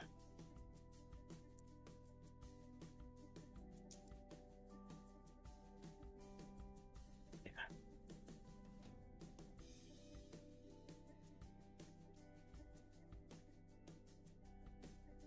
Did I? What in the world am I doing? I was like, this code looks like the code that I'm using to create the model. Why isn't it working? Special kid. It's okay though. You are loved.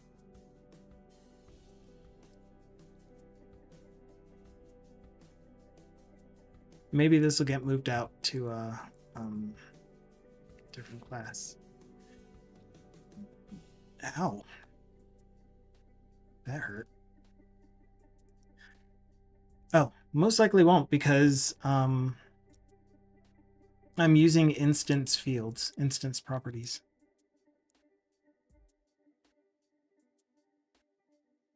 Okay, this is the thing that I was trying to replace with that. So you will be create reference model if lot lookup request, then return. Okay. Refactored. Let's go. Did he just say? I can't believe I said that.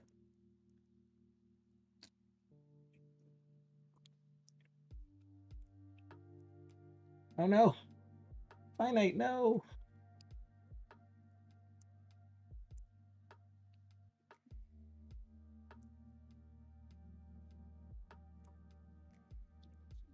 Did we run? Are we live? We're live. All right, let us drag and drop you there. Get back some volumes. Some volumes.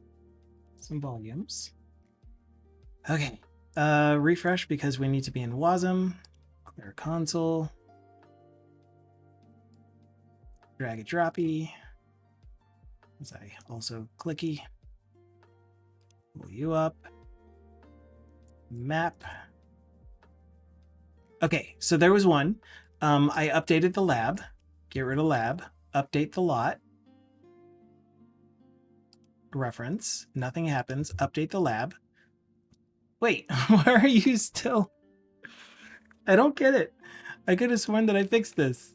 We're selecting the value set, and then within the value set, we get a collection, an array of objects back when we select value set.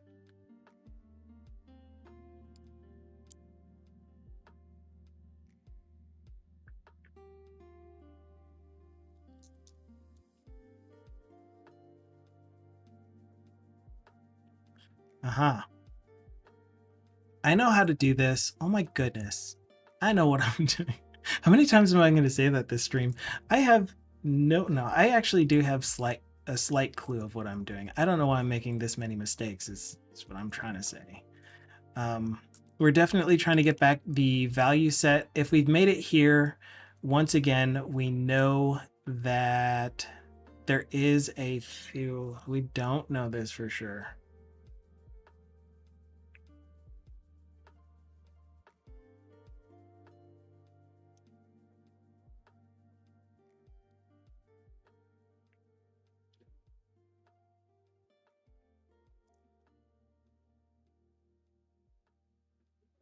We can get it from here. We can get it from here.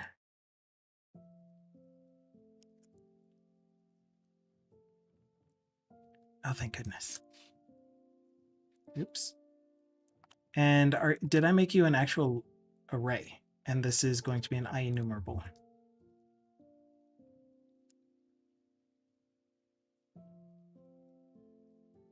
Okay, so the mistake I was making before is that I was doing a lookup in my list of imported fields because I let Copilot drive and I wasn't paying attention.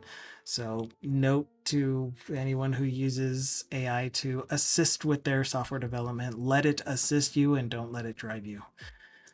Pay attention. And I'm telling myself to pay attention. So instead of using that imported fields list from outside of this entire process, I am getting the field that is assigned using the dropdown. The field gets assigned there. It comes with its own set of values, just like me. If dot length is 0, are you nullable? I don't know if that's nullable. I can't remember. Why am I not getting IntelliSense on you? Or just F12 then? Jazz. Okay, so not nullable. We will always have at minimum an empty array. Cool. So if its length is 0, then we will, what will we do? We'll do nothing because there's nothing to map.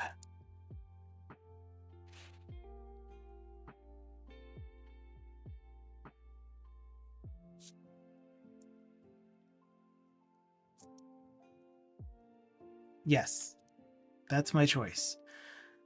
Okay, so once again, we should be able to do hot reload, I hope. So when we change to another field, then we are now actually getting back the distinct values. So let's choose something that we know has multiple values, such as in high limit type, which we get 2 back. The actual high limit itself, we get 3 values back. One of them is empty string. Cool. So if we choose the field that we actually want, analysis batch, then we are doing the lookup and we're getting the actual values back. Now, if we do this reserve lot numbers request, we are actually populating the lab this time.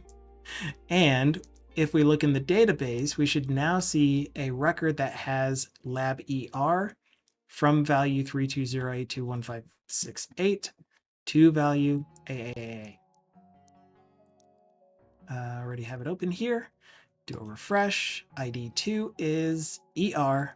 The field is analysis batch. The reference value is 320821568, and the generated is AAA. We do a refresh, Control F5, pull in another file. check for lab lot. Since it's not configured, I'm going to go ahead and do it here. And we get back to value is the value that went in. That is not correct. So that has to be an issue with our lab lot service, get lookups.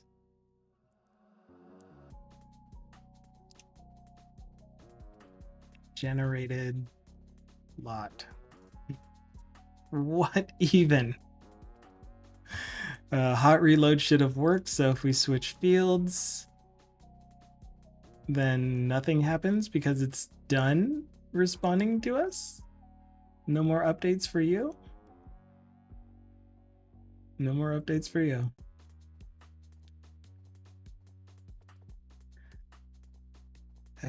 Control C.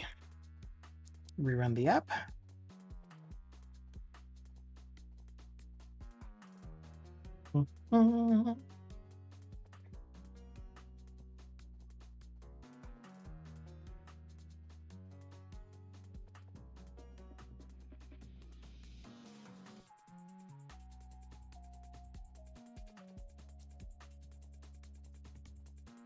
Edit.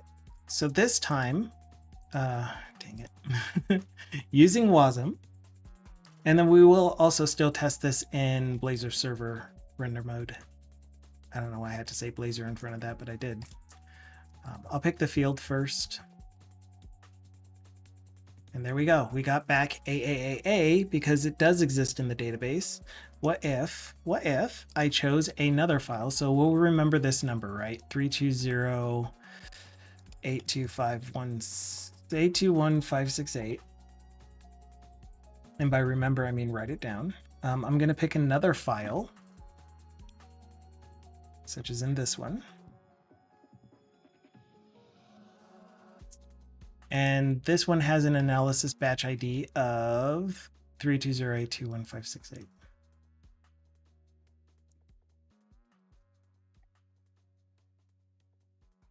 And this file has an analysis batch number of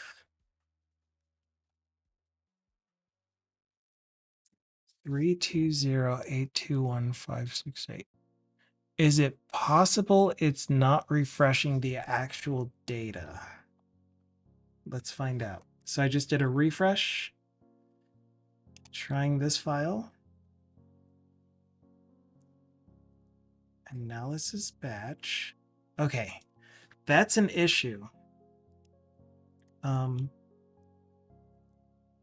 Providing a new file after loading one does not update the data set.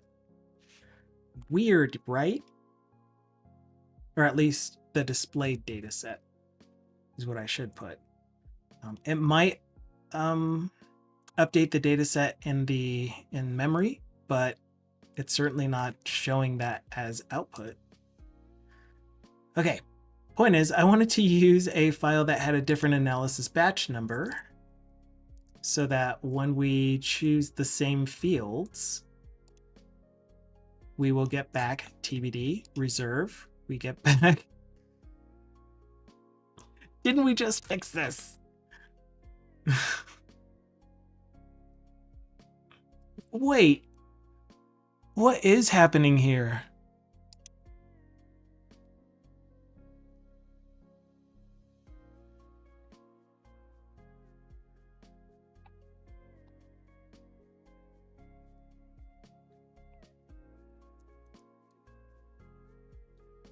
Do you also make unit tests? I try to, Femizon. I'm not doing a good job of keeping up with that, but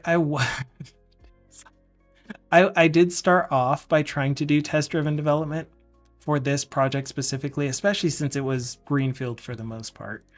I do have a bunch of unit tests for a lot of the library, especially the open source library. I have a lot of unit tests for the majority of the code in the open source portion of this library. However, I haven't kept up with writing new tests as I'm writing new functionality, which is terrible.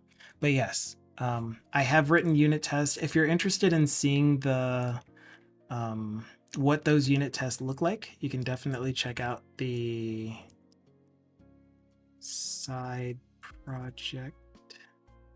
Yes, you can definitely check out the repo for the side project. Just switch to our current branch, which is, well, I don't know, maybe it's in main.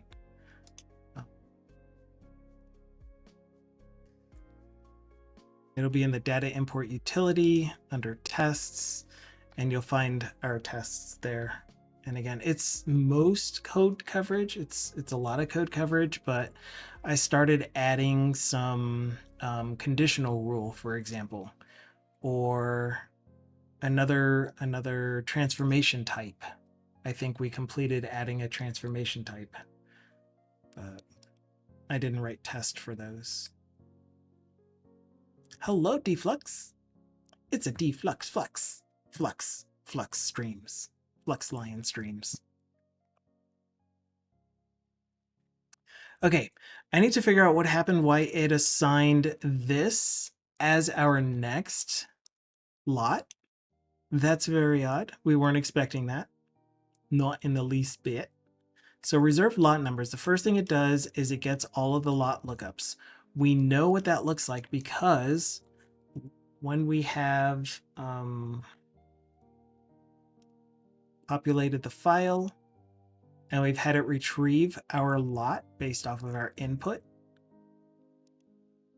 we get back something from the database. This one came back with this number because that's what it assigned as the next lot. But if I choose something like the first file that we worked with,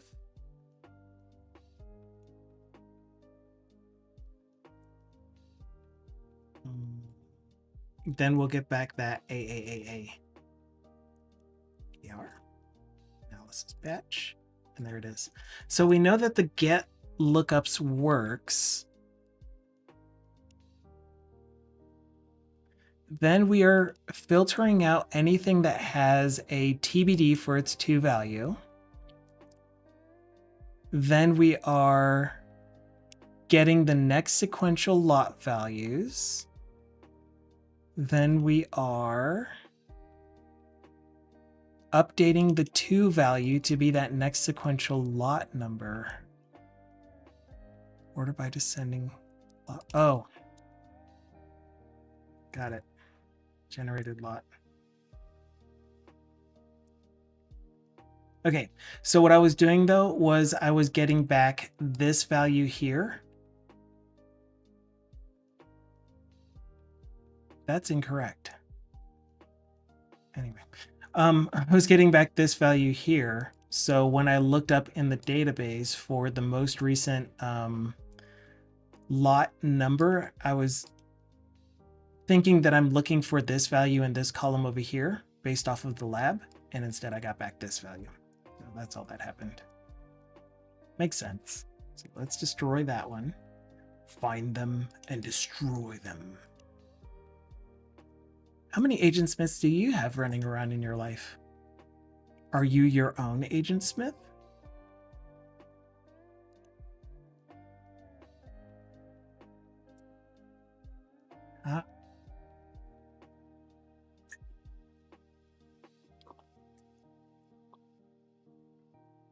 Okay, let's go back to that other file.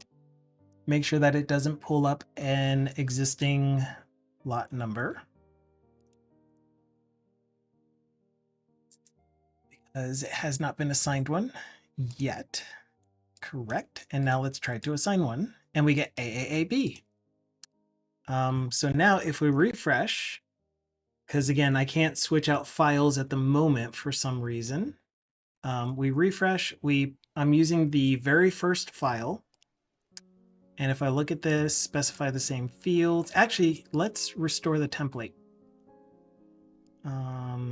Wait, are you a template that I can restore?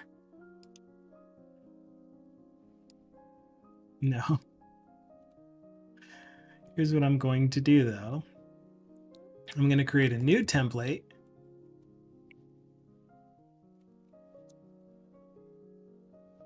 Analysis batch, thank you. All right, and we got back AAA for this value. Let me save this template. New.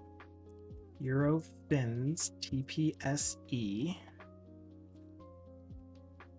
Okay, so now we should have this on my local machine.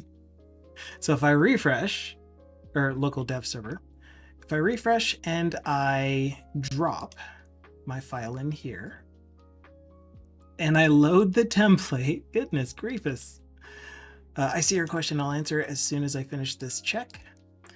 Then we will get our lab ER, lot reference is the batch, and we are getting back the new lot number for that second batch field. Perfect. Okay, does the company use the old version of the solution until your new one is done? They're not using it yet. This is brand new feature. So what we do have is a whole bunch, well, not even a whole bunch. So we don't have that many samples that are coming back from labs, test results that are coming back from labs yet, but we will be getting more and more as we start adding more labs to do analysis on samples that we send to them.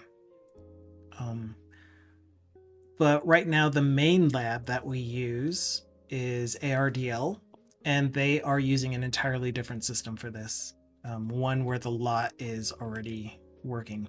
But the point is that they do want to get these files uploaded as soon as possible. They might have some regulatory documents that are coming out soon that they need this data in the database for. So I'm trying to get this done as quickly as possible. I guess if I was truly trying to get it done as quickly as possible, I wouldn't be streaming. But I really, really, really, really, really love the feedback that you guys give, the camaraderie, the being able to talk with other developers. So I don't want to give that up. And I still feel like I am making a lot more progress. When I got back, gosh, man, I'm saying a lot again. When I got back to working at this position, working full time on these applications, I was going super duper slow. I had picked up some really bad habits from the place that I was working at before, and I was just being very unproductive. And then I started streaming the work again. And in doing so, I picked back up my productivity because I would say that I want to get to a certain point before the next stream. And that would motivate me. It just worked for me. That would motivate me to try even harder to get those things done before the next stream. And it worked.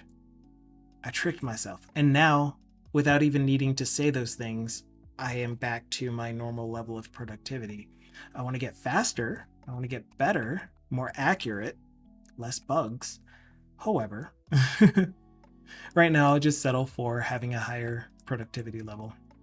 And again, it's thanks to streaming, which means it's thanks to any of you who do engage during the stream or just send me energy while you lurk. I really, really, really appreciate you. All right, that said, I'm going to do a commit because the logic is now working the way that we intend. There's one more step that we need to do before this is going to be done. As mentioned, also, I do want to update the database tables field name, so we'll need to do that as well. We'll do that right now after I do this commit message, after Copilot does his commit message.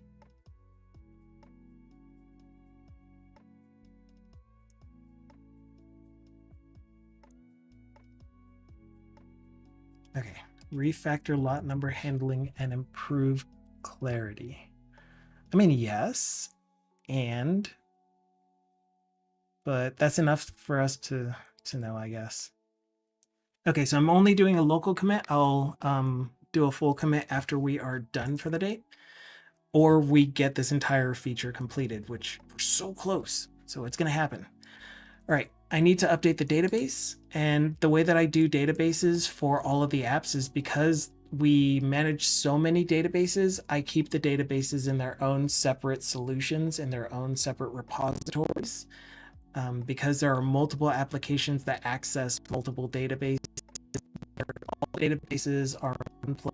Sanity frameworks. I have DB context. I have migrations, and they're all in one place. and I turn them into NuGet packages, and I use those NuGet packages in the applications that access those databases. So that's what we're going to do now. We're going to create a new branch because I work in branches. This is for the same task that we are actively working on, which is 544 if I recall correctly, RC. And this is to update field ref name. Okay, and this is going to be a simple rename, and that's it.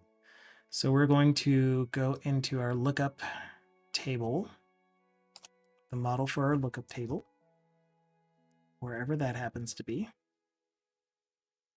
Lot reference lookup, and it's no longer going to be the mapping definition. This is going to be the lot field reference, lot reference field name. And so I did a rename refactor because I'm pretty sure, no, I don't. I don't have a Fluent UI, Fluent, what is it called? Fluent API configuration for this in my DB context because it used to be max characters, and now I want to restrict it to fewer characters. Save space, whatever. Not that we need to.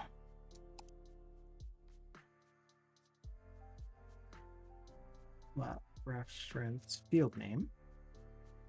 And we'll make it a max of, I don't know. So this is what the files look like that the lab will be sending back. Amazon is asking, do you have a lot of meetings / checkups? I've heard from other people in software engineer roles that they have meetings on the daily. When I worked for that other company, Bob Ross is here. Hold on, let me greet you in a second, Bob Ross. Super nice to see you. I want to answer this question first. When I worked at the other company where I was working on a software development team, as well as working for this company before that, as a software engineer for a different consulting firm, we had, like for the previous job, we had daily stand-ups, which were 15-minute stand-up meetings that took more than 15 minutes because people don't know what a stand-up is. There were client meetings. I had one 1 hour long client meeting every week. I had a separate meeting with another team that I was working with, because we were integrating a portion of their project into our application. So I had that meeting, and then on occasion there would just be these random pop-up meetings, especially around release time. Oh my goodness, especially around release time. So many meetings. Now I'm an individual contractor, contracted directly with Navarro, which is the prime contractor of this this effort. The, what are you called? ERSC, Environmental Remediation Service. I don't know what it stands for. Anyway, and as an individual contractor, I really don't have any meetings.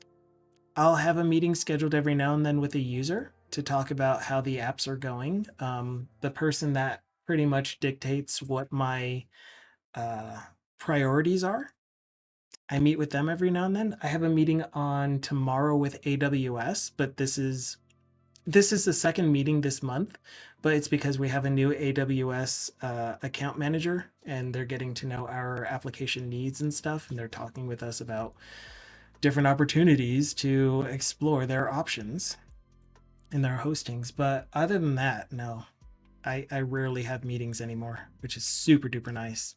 Bob Ross is here.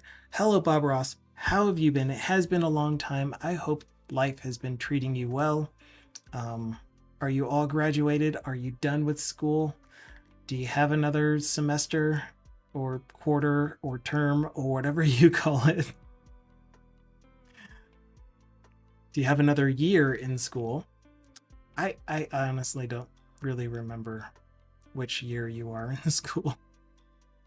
But I hope you're doing well. All the same. I hope things are going fantastic for you. Snobble says, I have not had many meetings at all. My previous job, my whole days were meetings. Absolutely. Abso-flippin-lutely. Bob Ross says, it's been good. Finished my previous year in college. Doing engineering course now in a new college. Dang. And by college, do you mean what we would call high school in America? Or do you mean university?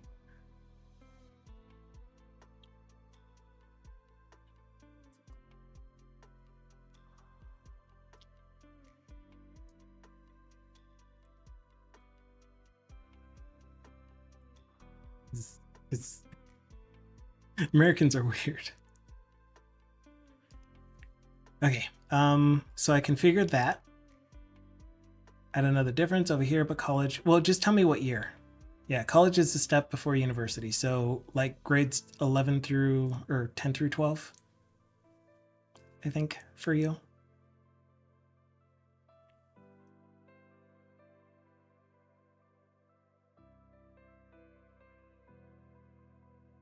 Or is it only 12? 13th year. Interesting. Yeah, so is your education system K through 12? So kindergarten and then first, second through 12th? I feel like you're dodging my question.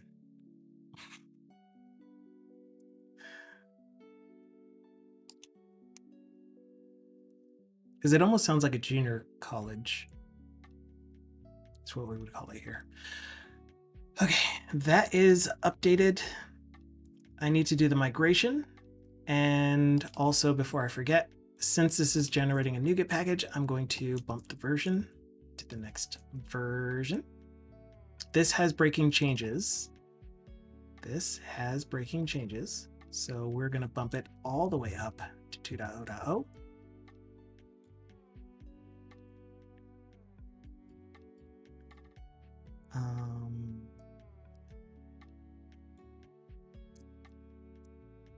Okay, and I will do a mini commit, updated lot ref field name, like literally to lot ref field name. We're going to create the migration by setting our migrations project, which is just an ASP.NET application with the DB context configured this way, noting that we need to have this migrations assembly pointing to the actual hosting application. We have nursery 2 through 4, primary 1 through 6, secondary 7 through 11, then college 12 and 13. Wow, so 2 years of what we would call senior, being a senior in college, in high school. And Famazon was asking, where are you from, Bob? Bob says, the grand old UK. Bob has been a long-time community member of this channel, one of the first. Amazing peoples. He's into all things technology, from hardware, software. He's experimented with a whole bunch of stuff. Just very, very, I wanted to say enthusiastic, but that's not really the word I'm looking for. He just likes to try things, and he's not afraid to try things, at least from what I can tell. And he's very smart. He picks up on a lot of this stuff very, very easily, or seemingly easily. I don't know for sure, but he makes it seem like he understands it pretty quickly. I've taken around a year break from programming, and I'm just hopping back into it now. And I've been working on my Demi programming language project today, and already kicked out 3 main issues. Isn't it nice? Like going back to it after a while and being like, well, those are glaringly easy to solve, and then you just fix them. But the whole time that you were working on them, you'd probably be stuck on them or not even notice them.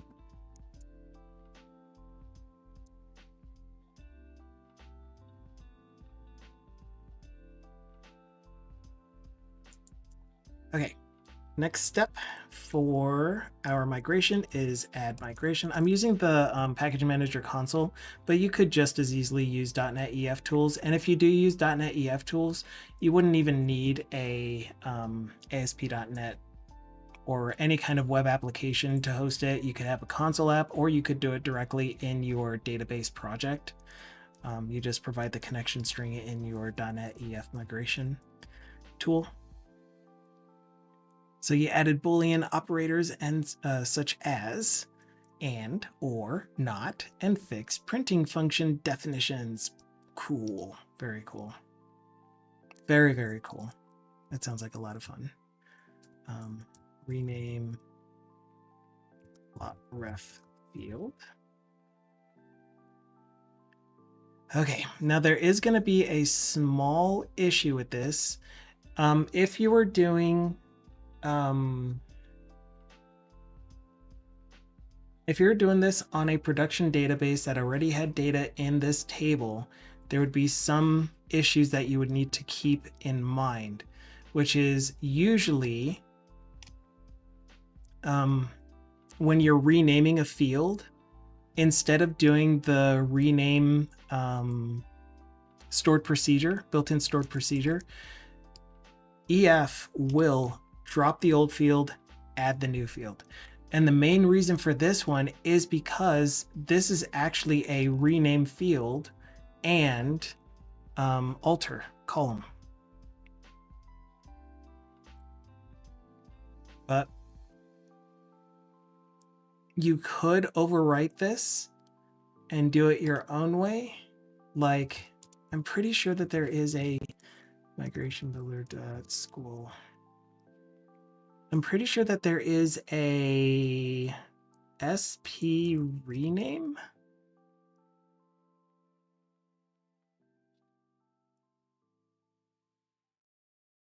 And I'm actually going to try this manually on some random field. Actually, I'm going to try it on that field specifically in here. Bob Ross was saying the to-do list is almost empty. So once it is, I got to go through searching for features and bugs. Then we're moving up to 0.0.4 alpha. Oh, sorry, I forgot the exec. Yes, you're right. So it is SP rename. Cool. New query. So we'll do the exec SP rename followed by alter table lot reference look.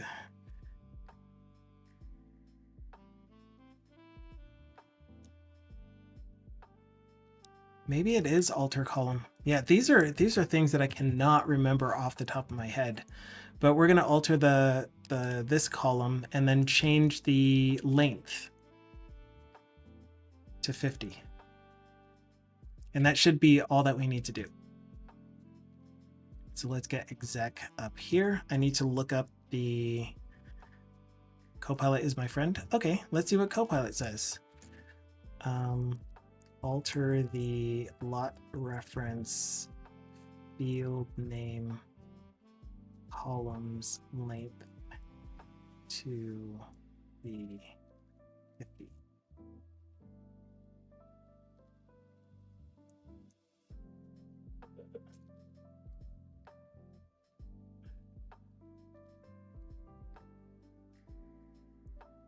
Oh, it's alter table, alter column. Is that really? I guess. I mean, you need some reference to the table that it belongs to. I thought you would just use the three-part. I thought you would use the three-part name lookup. Cool. All right then. And in fact, I think I would prefer to do this in the opposite direction. Alter the column before we rename it.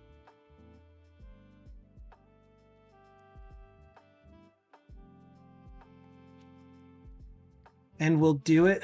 Oh, I don't even think it would allow us to do it this way. I was going to say we'll do it in a, what are these called? Execution strategy when you use begin and end. Anyway, whatever the term is for using begin and end, but I don't think Entity Framework will let you use begin and end.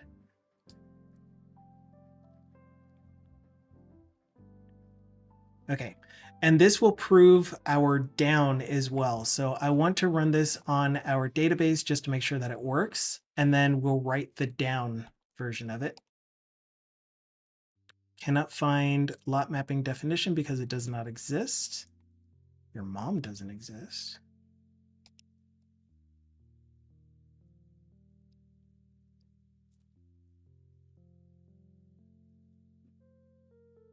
Lot reference lookup. That's what I meant.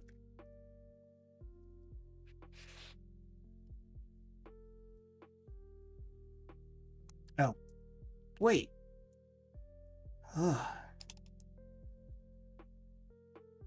Okay, that's what we meant. And the field name in here, are you actually? But good to see you, Bob Ross. Definitely feel free to keep sharing anything that you do. I am back to working on my work product. I don't know how long it's been since you've been here. I can't remember if you were here when I got that other job and I was streaming the side project, but now I'm back to working on stuff that I get paid to do. So I try to focus more on doing this during the Mondays and Wednesday streams. Lot reference, no, lot mapping definition. Which up with, thank you. Thank you. Wait.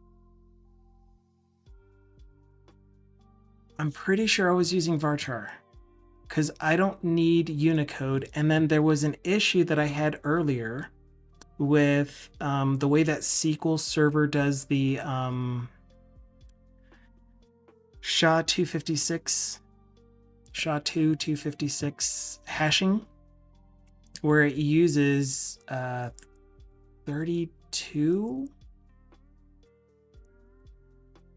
bit strings, or not 32 UTF-16. It uses UTF-16 in its text encoding, and C# uses UTF-8 by default.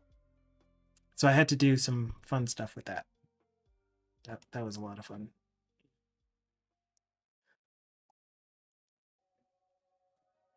But yes, I guess it is using nvarchar, so we'll keep it as nvarchar. So for anyone that is wondering, if I'm correct, I could be completely wrong about this, but the n in front of the type, the varchar, which tells you that this is a string character sequence of variable length, which means that you don't automatically get spaces to fill up the entire thing, which is just char by itself. But the n in front tells it that it can use Unicode characters, which usually means that it stores that the string values are bigger in size.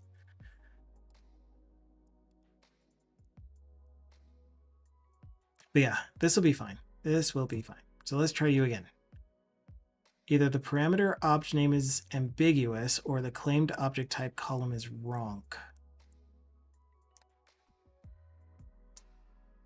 On rename. Oh. I need the 3-part name. Is that what's going on? So right now it looks like alter table, alter column was successful. So let's refresh for that.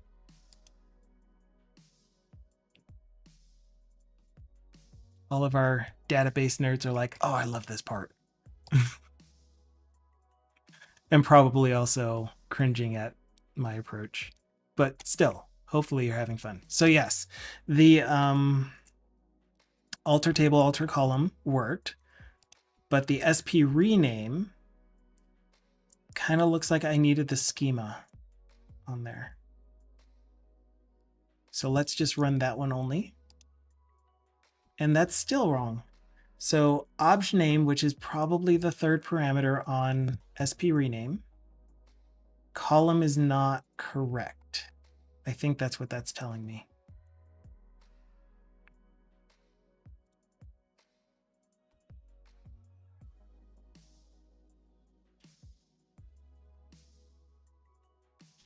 I guess I only need this.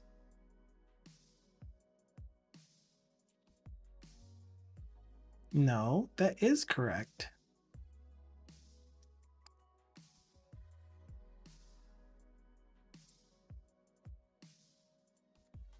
Exec, SP rename. And yeah, it didn't need to have the schema in front, but still safe to have the schema in front. Table name.old name, comma, new name, comma, column.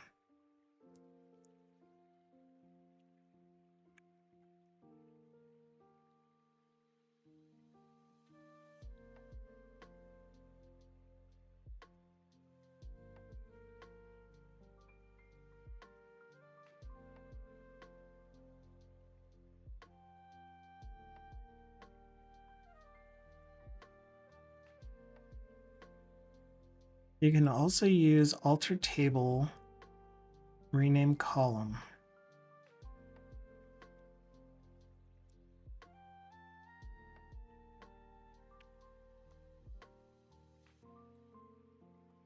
But for, I mean, like, they have a built-in stored procedure for this. What's the error?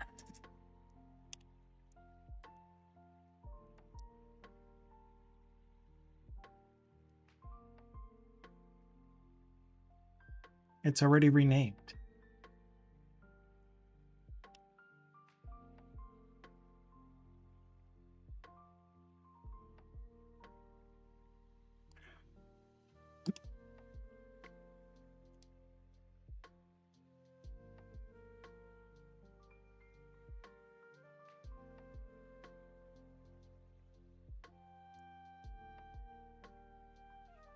It is not renamed yet. Wait, because this is backwards. Thank you, Copilot. I was just giving my cautionary tale about not just accepting Copilot code without reviewing it. What is going on with me? Okay, so we do get a caution, but that doesn't mean it didn't work. It just means that it wants us to back off. Let's have a discussion before we continue further. Snobble says, I'm crushing the easy AI in Dune Imperium. So proud. Sounds fun, though.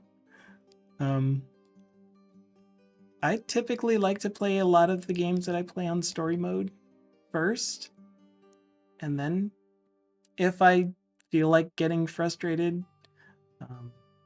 oops, wrong table, then I bump it up to hard mode. But then again, if I'm trophy hunting, which I don't really do, unless it's a game I really like the gameplay of, then I go ahead and do it. But yeah. Okay, so that is correct. I had things backwards. Let's go ahead and put this in my up. And then we'll need to write the down next. Core, thank you so much for the pointers and helping me look at things that I'm just glossing over.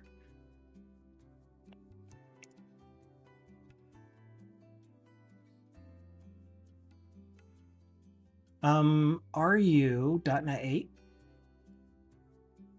Are you .NET 8? Please tell me you're .NET 8. You are .NET 8. Whoosh.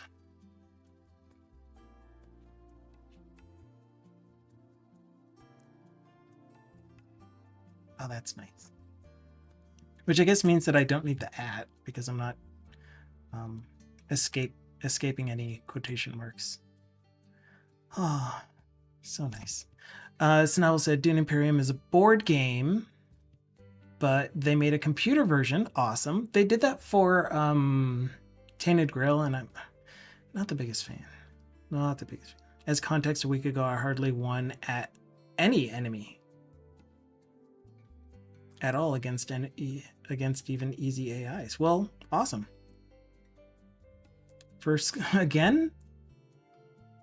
No, it doesn't. No, it doesn't. Because I'm doing this first. Oh, cool. You saw it. I don't need to. Hello, Linux Boot. Hopefully you're having a great day so far. Yeah, please ask the question. What's the difference between stack and heap? Something that I would need to Google because I don't remember off the top of my head. I might typically look it up, but right now I'm in the middle of work. But it'd probably take me as long as it took you to Google it. One is stored in memory, the other is stored in disk. Something. Don't quote me on it. I don't know. I don't know off the top of my head.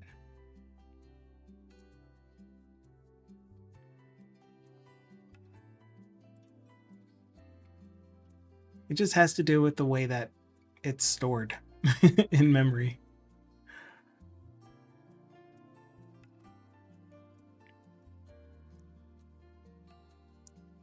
There you go. Core answered for you. Thank you so much, Core. Once again, thank you. Thank you. Thank you. Okay, we're going to do this the down. So to undo this, we are simply going to do the exact same steps in the exact same order, but changing the field names. Thank you so much for the follow. That's very, very kind of you. And oh, I guess we can delete this too. And then I'll take you, swap you two. Okay, let me review this because I have not been doing a good job of reviewing. When we're undoing this, if we ever need to undo this migration, then that means that the migration has already been applied, which means that this table is already renamed to this, and the field length is has already been changed to that. Aha, I almost forgot that. So to undo that, then we want to change that field length back to unlimited number of characters, unlimited, and rename the field from what we changed it to up here back to its original name. So there we go. We have our migration. I'm going to test this just to make sure that it works. Pasta U. Run. Okay. No errors on it. And if we look, oh, wow. I didn't know that it refreshed itself like that. That's nice. If we look, then we see that this field is back to being lot mapping definition and varchar max. What we will also see is that because I did the rename earlier and I did delete that record. I was going to say, and I didn't delete the record that had the actual field mapping. It truncated, but then it kept the truncated value. So anything that does get truncated during this process will stay truncated even if you undo the migration.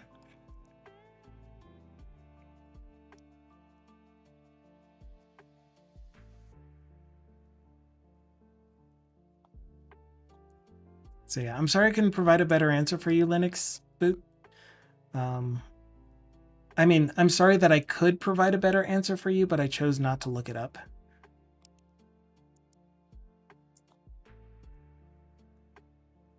But hopefully the response that you got.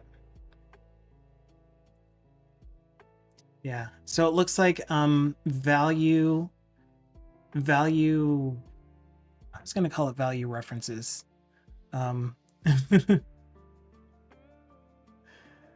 Value types are stored. Thank you. Goodness. Value types are stored on or are allocated on stack, and reference types are stored in heap.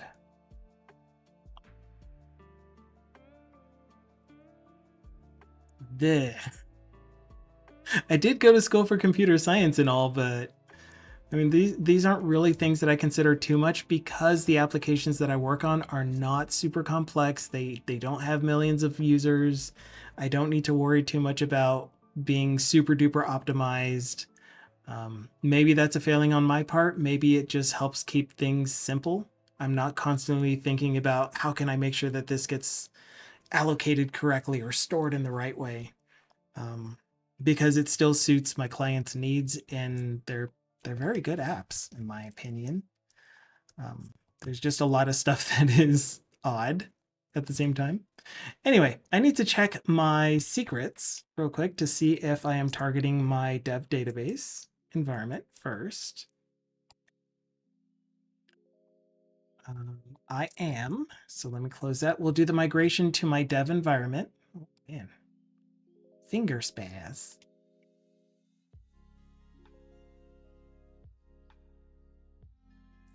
We can close this because we no longer need it. Get rid of all those, get rid of those. And if you wanted to, like one thing that I typically do, if this was going to be a bigger migration, I typically do script the migration first. And then depending on the application, I might just go ahead and commit this to get the NuGet package first. And then when I'm ready to start using it in the application, then I do the migration. Then I do the update database step. So we're down here.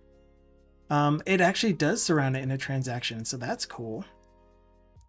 We will do the alter table first, changing the field length, and then we'll do the rename. Okay, let's see if it works. Update database.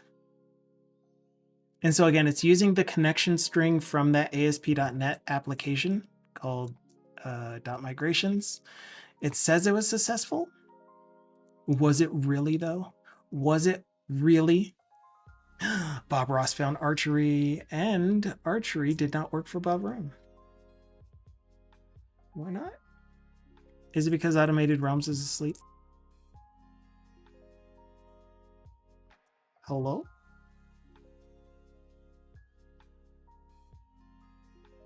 Okay, so it's not Automated Realms. Hold on. Hold on. Hold on.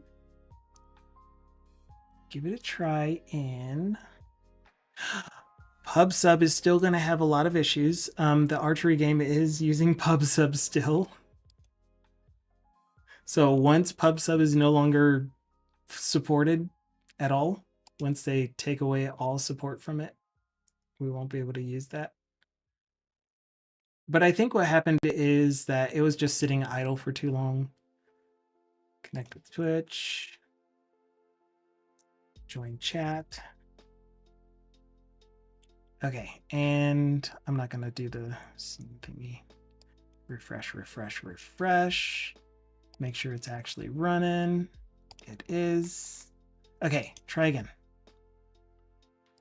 S'il vous plaît. Snubble is saying to Linux boot, a heap allocated object in C# will linger until the garbage collector collects it. It might never be. A stack object is destroyed when you exit the function it's declared in.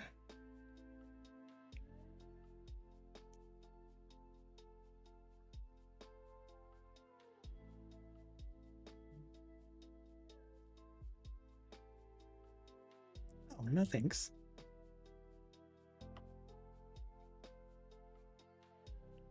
I'm happy with my phone, Verizon. Bob Ross. Bob Ross. Bob Ross. Bob Ross. Bob Ross. I'll try it then. Yay! I don't know. 2. Shoot hard. 2.4.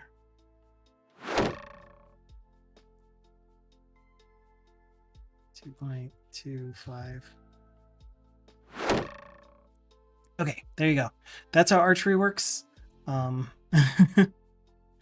is also saying to Linux boot, every thread has a stack, basically memory, associated with it. The program uses the stack to store bookkeeping such as local variable, stack-based, and the address of the function that called it so that it can return to it. We're getting a lesson in computer science, guys.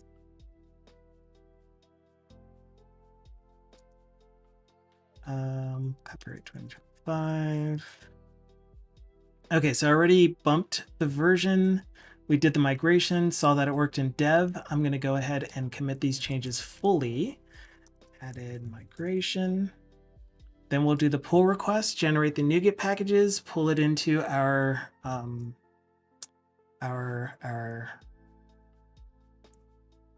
development application, test it out, and then when we get ready to deploy to test, then we'll go ahead and do the migration on the test database during the deployment process. And then stack memory is usually limited to 1 megabytes. Is that really millibytes? Millibytes? And not megabytes? So so allocating large arrays are not a good idea on Stack. Megabytes. They're megabytes. Yeah, where a megabyte is ambiguous. It could be 1 byte is 1024 bits still, but it could be 1,000 bytes. Got it. Got it. Got it. Where if you're talking about megabytes, megabytes. I don't like saying it though.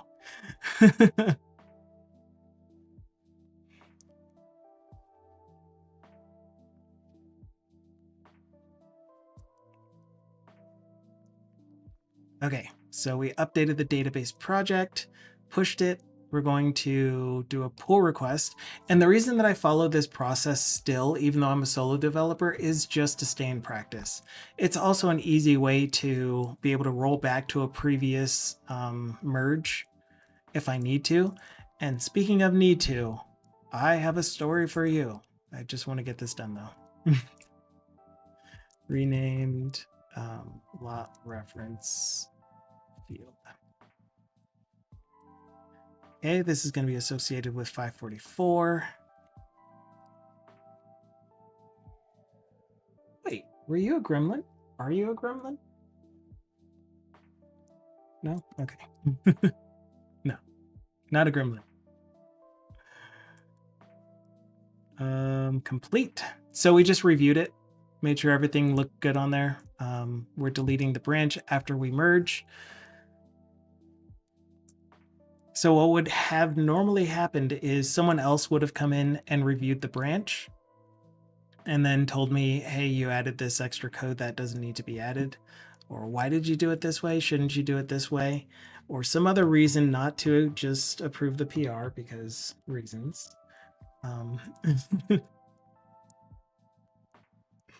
Man, working in teams was a blast. So anyway, we reviewed it, we approved it, said, great job. I really like the approach that you took because we like to uplift each other. Yeah, we being every single piece of me to myself. Okay, so the other thing that I like to do is after I get the PR completed, I still like to pull main so that I know that I'm always working off of latest main on the machine, and then delete the local branch that is no longer upstream. Okay, so that's done. I'm leaving it open because, again, when we get ready to publish our changes, we are going to update the database for test server. And then once we make sure it works on the test server, we will update the database in production while deploying to production.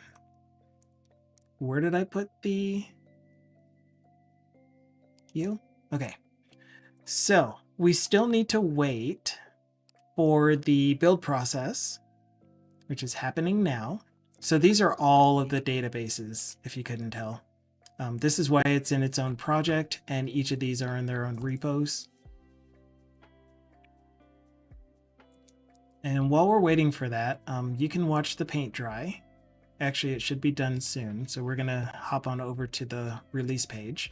I'm going to take a quick restroom break, and I'll be right back.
I also took the opportunity to refill my water bottle.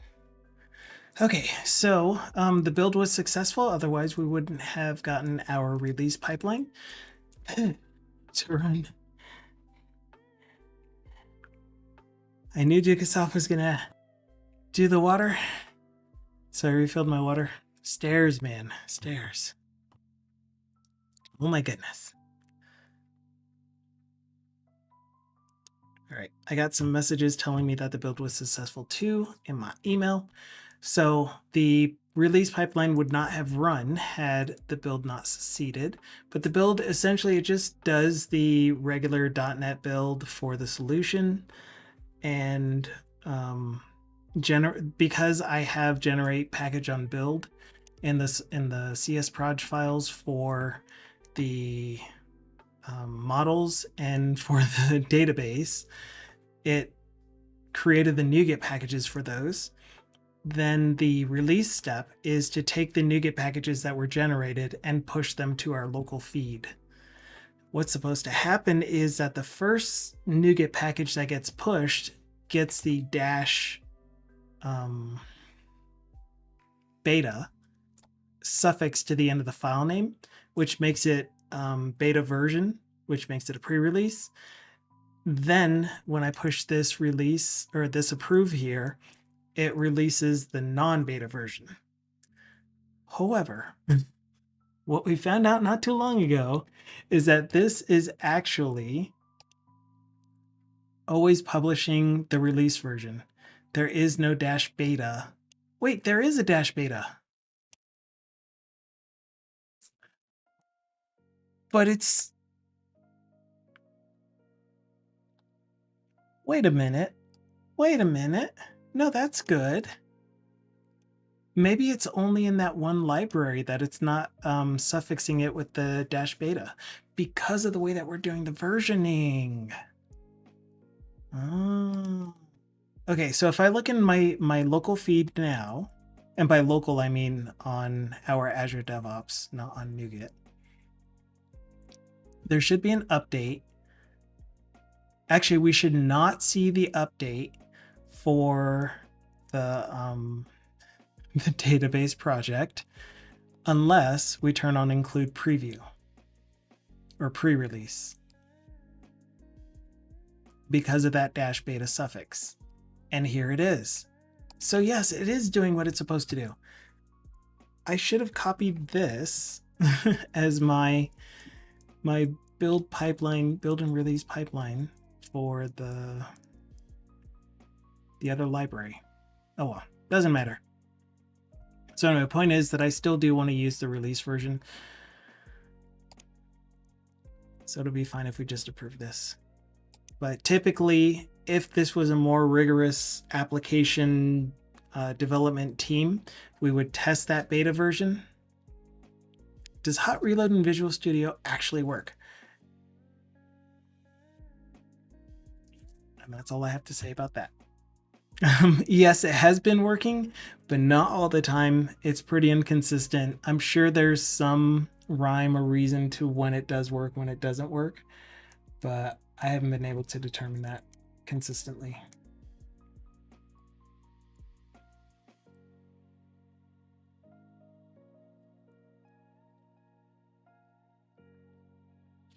But I mean, like I come from a world of web pages, as in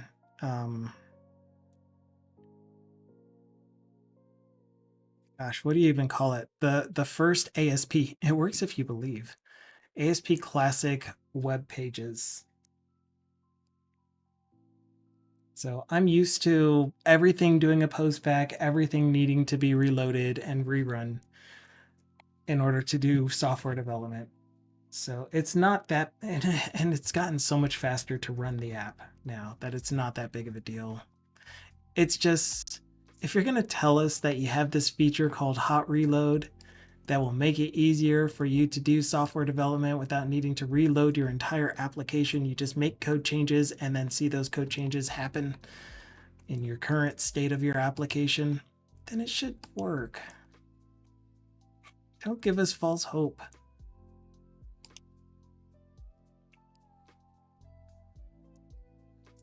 Okay, I'm updating the database. We're going to get some errors now because there are those fields that we updated the names for that we will not see the updated names yet. So let's do the build to make it easier to find those locations. And here's one of them. Are you going to take me to it? Oh, you did. And the other one is in this file as well.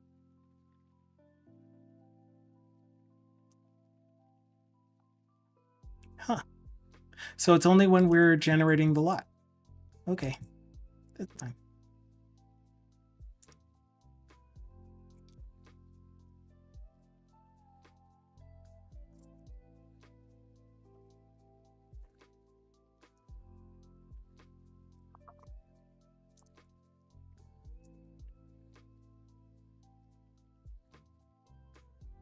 Right, so that should work. We now have the renamed field. Let's just make sure that the app still runs, that we're able to get the existing lot numbers. I'll use another file that doesn't have a lot number assigned to it yet. And we're 2 steps away from getting this to fully work and ready to deploy to test. So here's our mapping, ER, analysis batch. Cool. So it retrieved our analysis batch for this file. Get a different file and run in WASM with that refresh. This is the one that should have AAAA.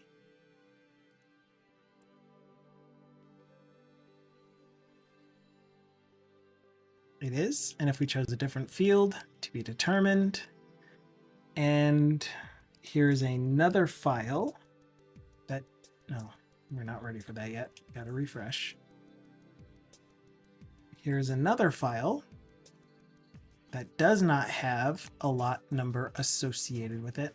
And you will hear me call it lot number. I'm trying to teach myself to say lot sequence instead, because it's more accurate to what it's doing. All right, so this one does not have a lot sequence added to it yet. So I'm going to push through reserve. And now we got an error. And that error is... What's your error? You're supposed to show me the error.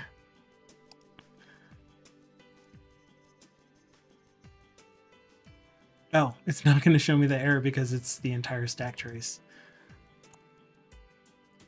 That wouldn't show up on the actual client application, on the deployed application. It's just because we're in debug. Okay. An error occurred while attempting to reserve the lot numbers. Could not save because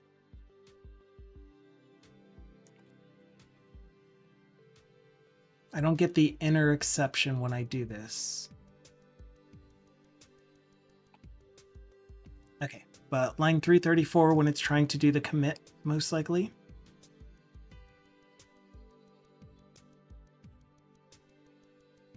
Or save changes, whatever. Not reference field name, from value to value. Okay, well, I'm not 100% sure. It could be that the field name is longer than 50 characters, maybe? But this one we're not going to be able to do very easily without attaching the debugger. So I'm going to go ahead and put a breakpoint in the exception.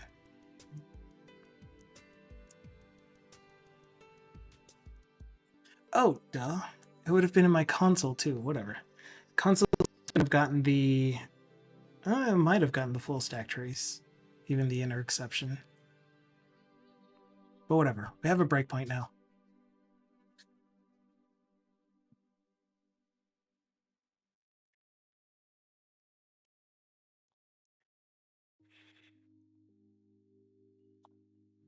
Okay, magic field, do your stuff.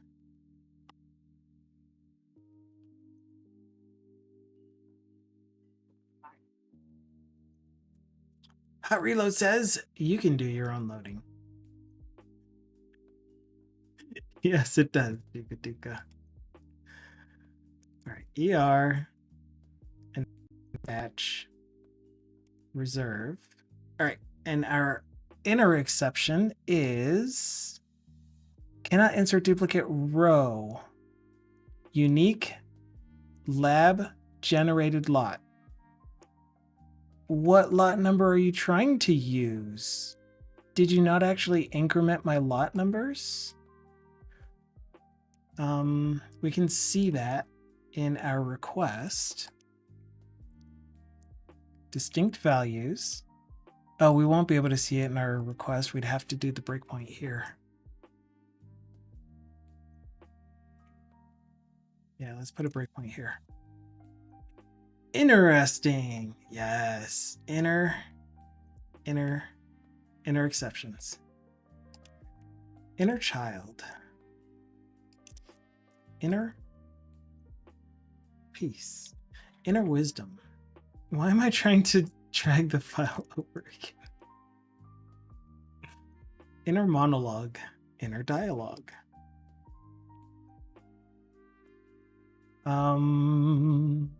Okay, so here's our lots. AAAB is not the latest lot number.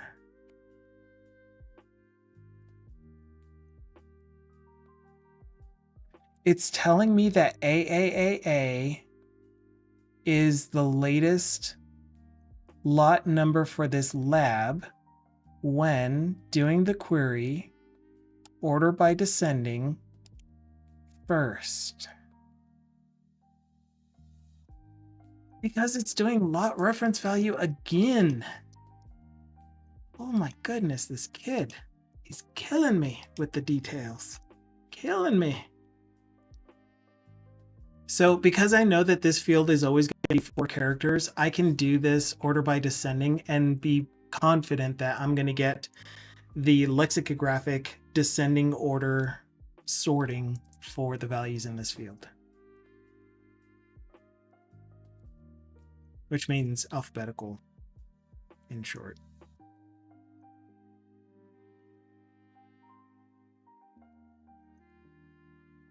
And in this case, I can just say alphabetical because it really is only alpha characters. Then there's the underscore. So lexicographic still. All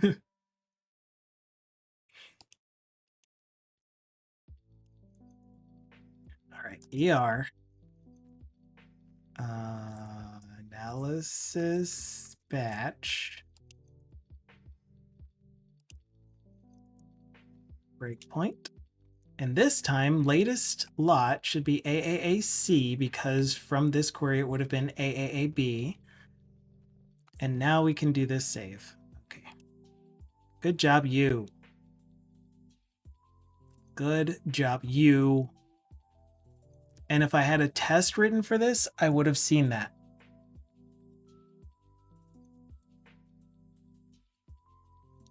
But do you know who didn't write a test for this? This guy. Okay, so we have now a new record in our database.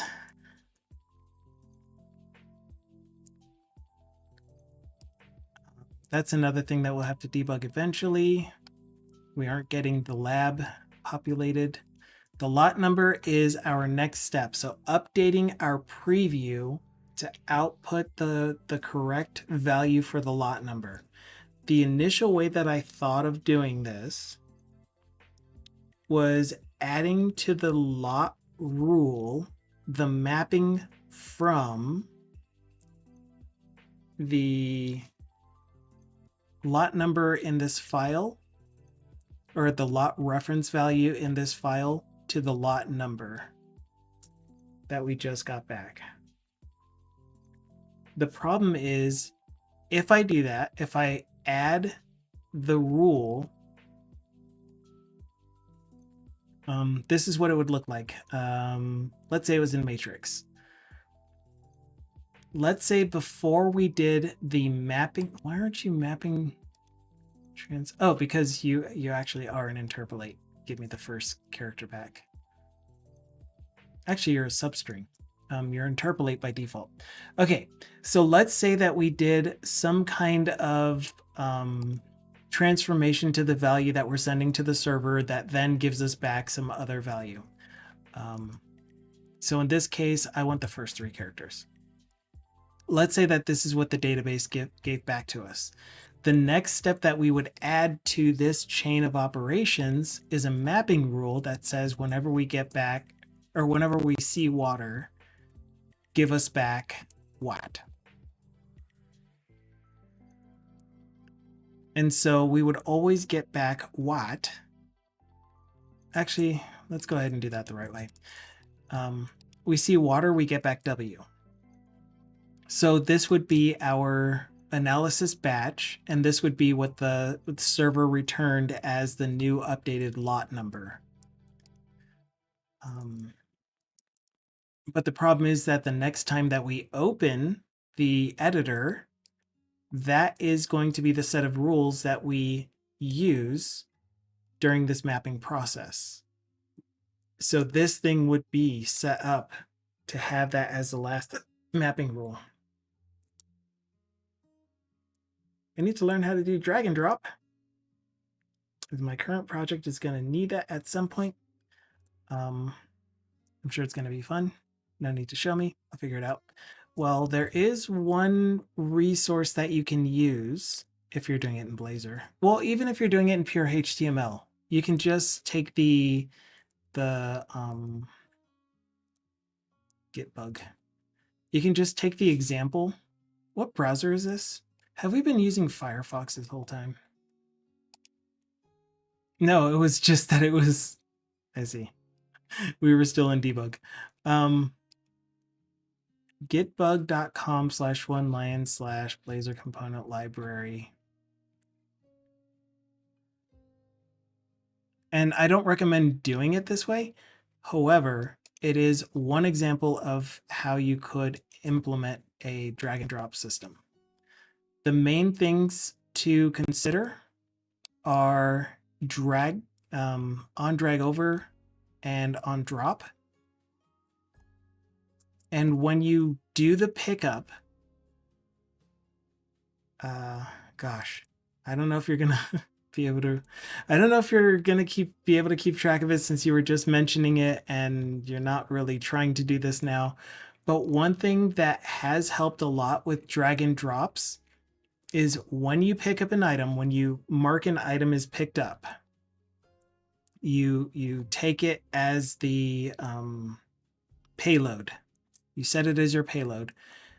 Using JavaScript, because I don't know how else to do this, to tell the page to capture all pointer events for your drag and drop area is extremely helpful and beneficial. That way, if you drag this thing anywhere else,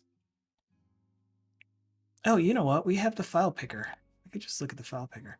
But anyway, if you are dragging an item from your list of drag and drop items, yeah, I'm doing a terrible job of explaining this because I wanted to go fast, but then I wanted to not go too fast. So when you are picking up an item and dragging it around, you can move that item somewhere else and be able to do stuff with it somewhere else. And if I let go of this while it's not on the page, what would typically happen is it would still be connected to my mouse on the page because it's still a picked up item. But because I told this grayish, bluish gray area capture pointer events, then that means that even if I move outside, if I release my mouse click, my mouse pointer, then it'll treat it as I've released the mouse pointer in here.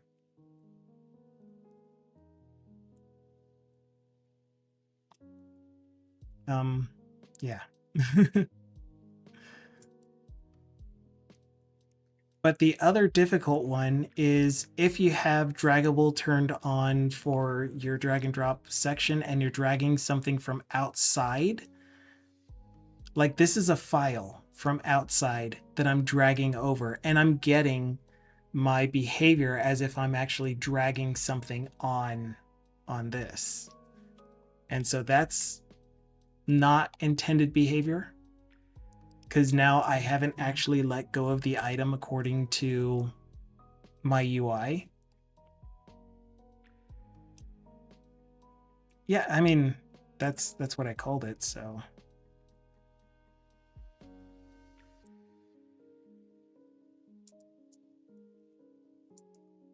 Where did I call it that? I think just in my base.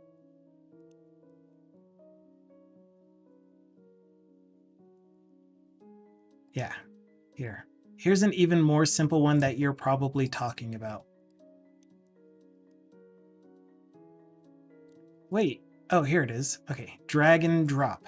Thank you. Drag and drop samples. So here's the very simplistic form of it. You pick up an item, you drop it in the location that you want. With live reorder is another thing that was in the library where you can turn on live reorder, nesting, grouping, all of that fun stuff is in there somewhere. Broken, of course. But yeah, live reorder, terrible with Blazor server. Drag and drop is dragon poop? Yes. Yes, it is, but it's still worth a ton. Ah. Okay.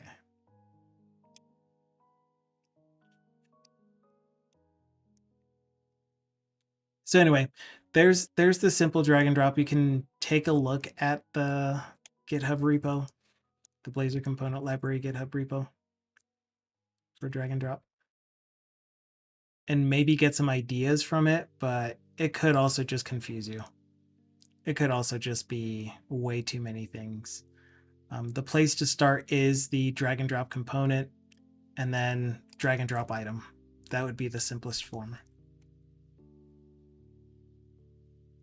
But you can see that we have the draggable there. That we have draggable turned on for that div. And that's the thing that makes a lot of the UI visibility and stuff look correct. There's just a lot of issues with dragging it over an element that has elements behind it, and then those elements take the on drop or on drag enter. It's really annoying.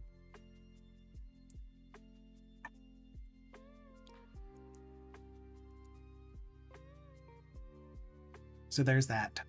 But if you were actually talking about a drag where you are dragging over something from somewhere else, then that's not too difficult because that's just on drag over.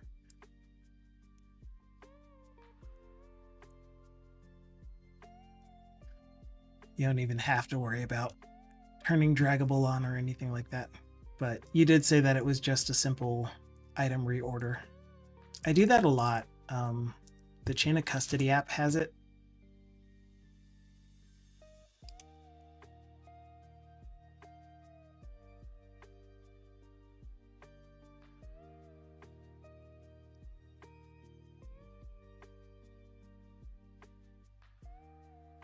So let's say that they put these samples in the wrong order, then they would want to reorder them by click dragging them.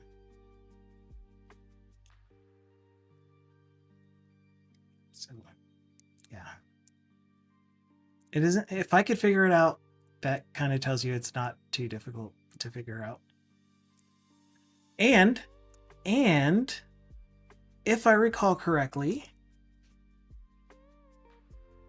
I might have a pen on a pure HTML drag and drop.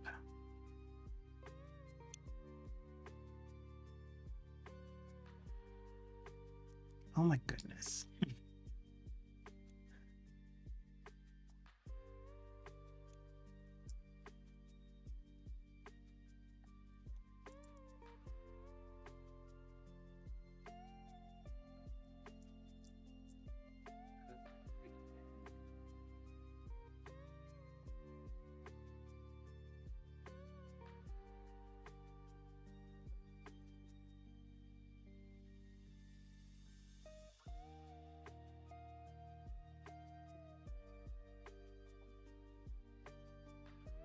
Oh, geez.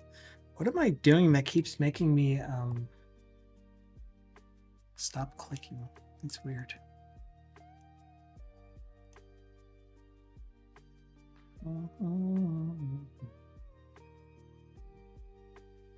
Do you remember helping me with this, though? You solved it.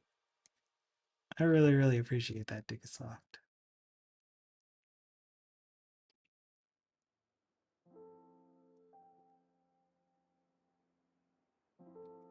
Narrator.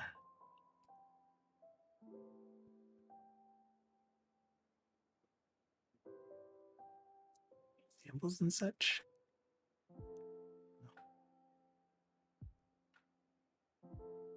Featured by rectangle. Some ArcGIS stuff. That's fun. Camera test. Mockup.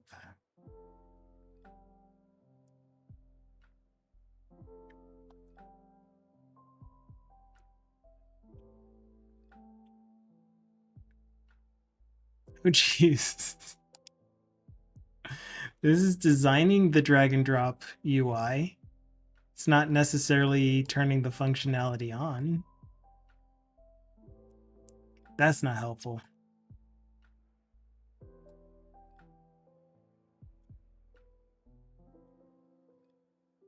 Also not helpful, because this doesn't do any of the drag and drop functionality.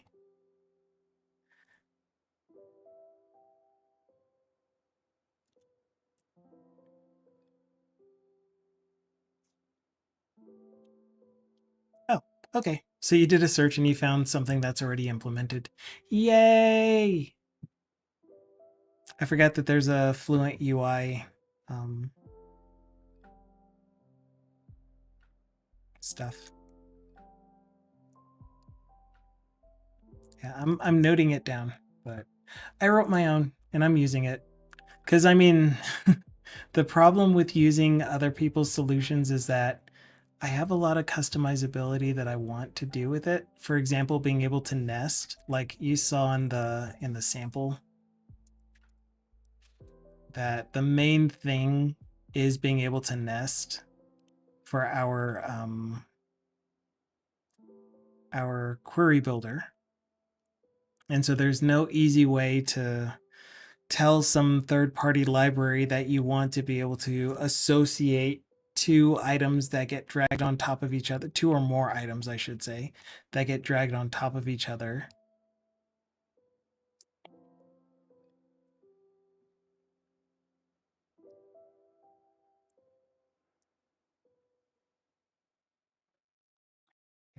Yeah. But I'm definitely noting that for any simple, like the other app that I showed is a simple just reorder the rows kind of drag and drop. So that would be helpful. Just save.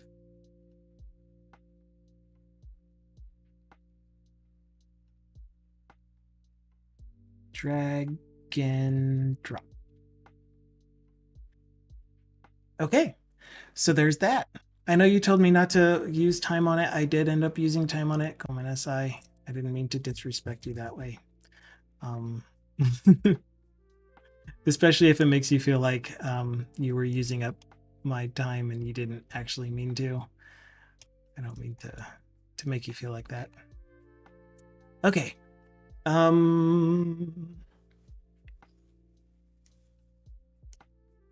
Yeah, here it is. Wait, no, this is not it is. This is fine. We don't need this anymore. Once we get the response from the reserve lot button push, which is here, this is where I was considering adding the mapping rule using the response object.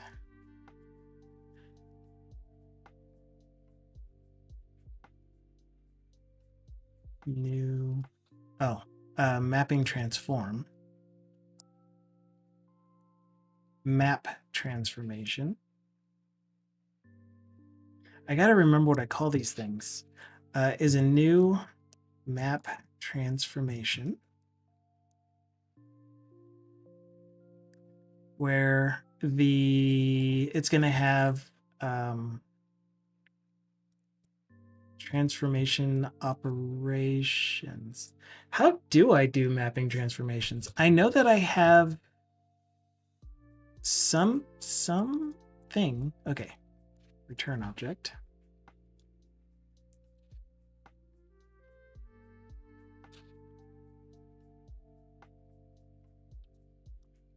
And what else do we need to set? The field name itself.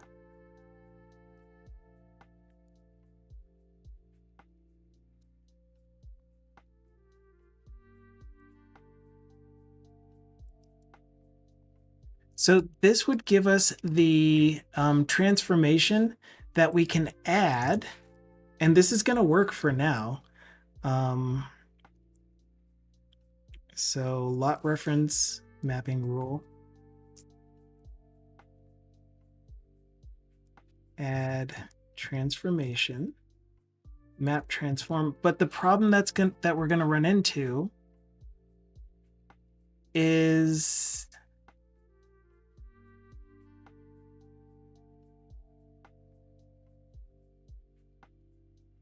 cannot convert from map transformation to imported record field descriptor. That's not what goes in a add transformation.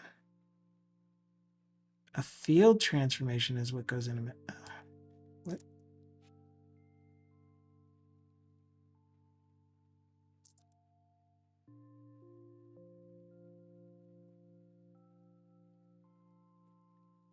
Wait.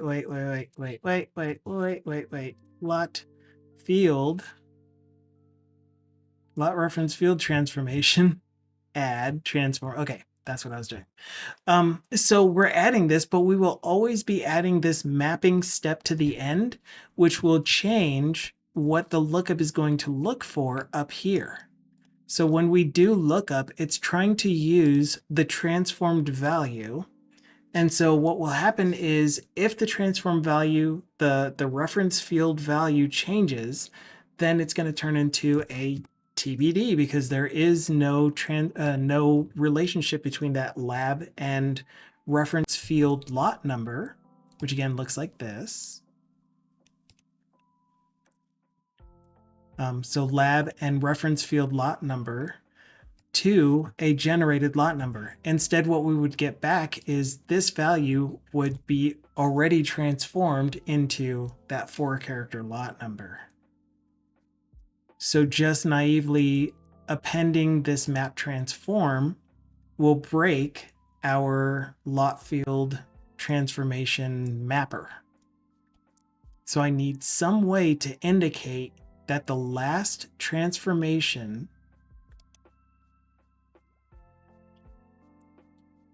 in this mapper is specifically the lot map transform. And I think I shouldn't think, because thinking it hurts and it's hard.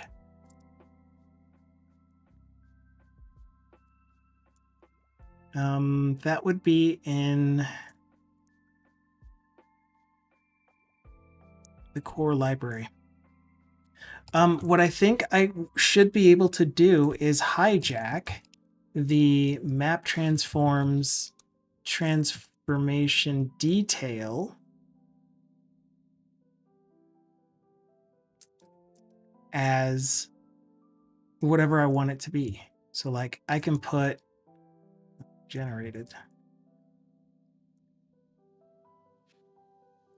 in here if I so chose. Again, magic strings everywhere.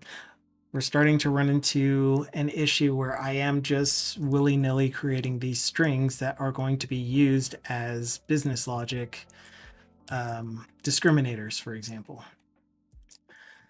But let's just logic through this. Let's start with this, where I'm now using the transformation detail, which I don't think is used by the map transformation in any other way. And I do want to verify that. Because if we do that, then that means that we can ignore that transformation when we are looking it up. And we'll be able to identify it easier, remove it immediately, and then, yeah. But that should only happen on save anyway. We'll do that in a second though. Okay, where is our map transformation?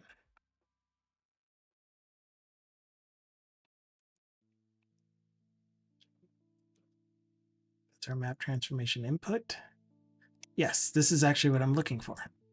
Are we ever using map transformation dot transformation detail?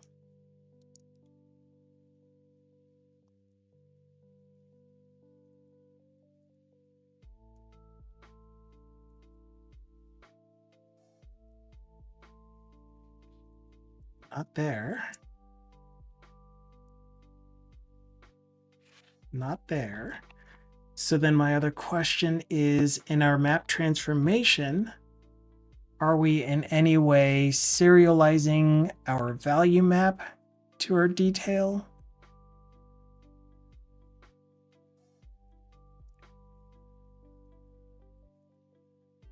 We are not.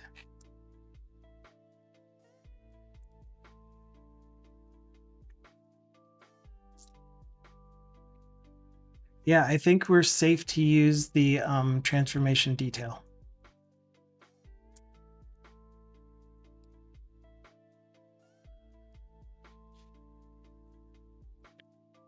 So this is transformation detail base. Calculate. Yeah, not using it in mapping there. This is the basic transformation input, but we aren't using that one because we are using the mapping transformation input. Using it in calculate.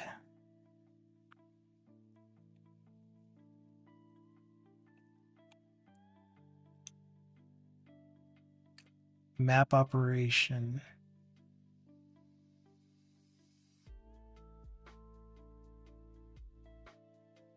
Why is a calculate? Oh, because this is a chained calculate operation. Okay, that's fine. Yeah, I think we're good. I think we are good to go. So we're going to use the transformation detail to indicate when a field is a generated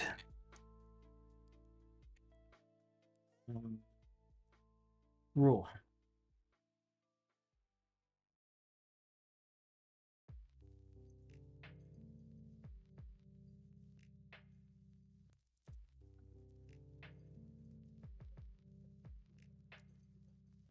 And so by creating a const, I'm still not necessarily resolving the issue of having a magic string, but it is going to make it more easy for me to update it in one place and then be able to query using that const reference.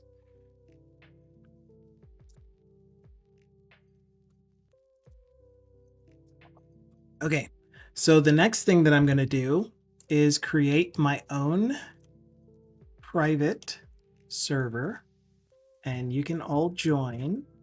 I'll be the only GM on it.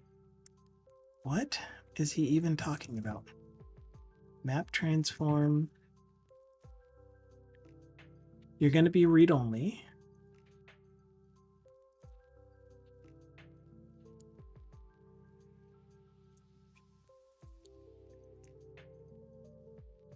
Okay, so we have our map transform. Are you okay if we do not initialize a few of the fields? Yes, you're good?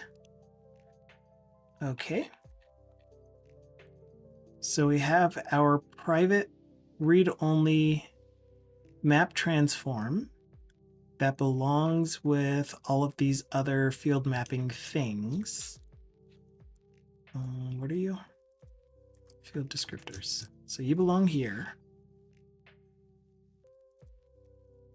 And what we're going to do is on initialize, we're going to check for an existing generated map value thing and stuff, because words.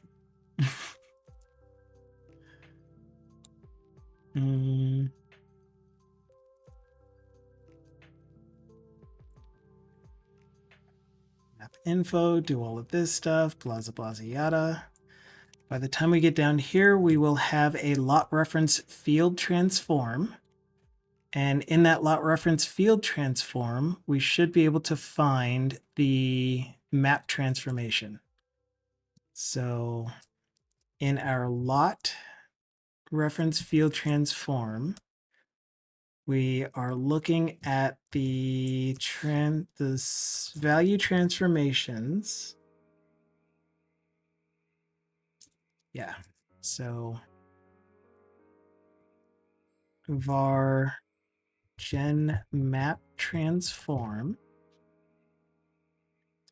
We're going to look for the generated map transformation, and it's going to be nullable, first or default, x. Can we do it this way? X dot,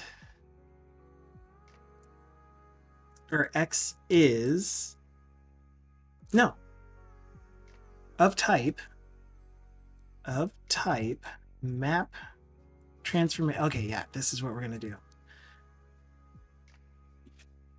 So we're going to go through all of the value transformations. We're going to find the one that is a map transformation with the transformation detail equals generated rule detail. Next. If we find one,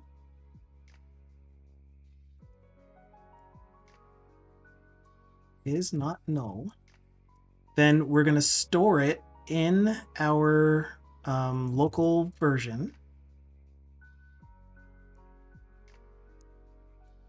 And the only thing that's going to be in here that we need to, or the two things that are in here that we need to copy are the field name. Since this is a read-only, then I can't just assign it. And the value mappings.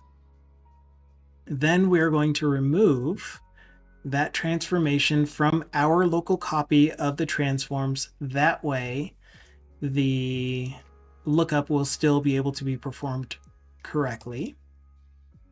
Then down here, where we are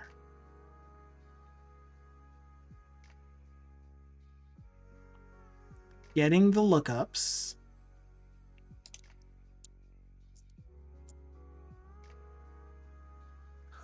we're going to update the value mappings to be our lookup response model. I copied the wrong variable. This should be map transform value mappings equals that.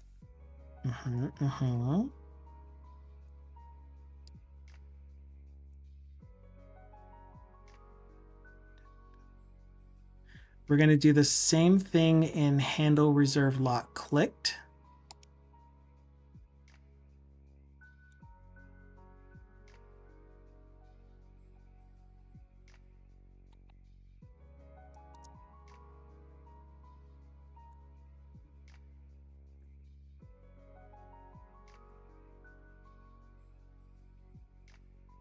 Okay, good so far. Then when we confirm, we will add the rule to the end.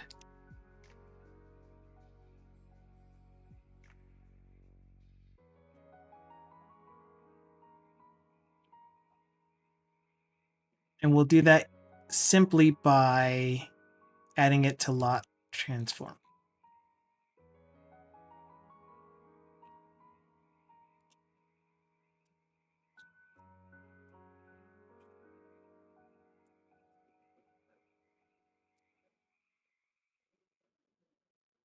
Correct.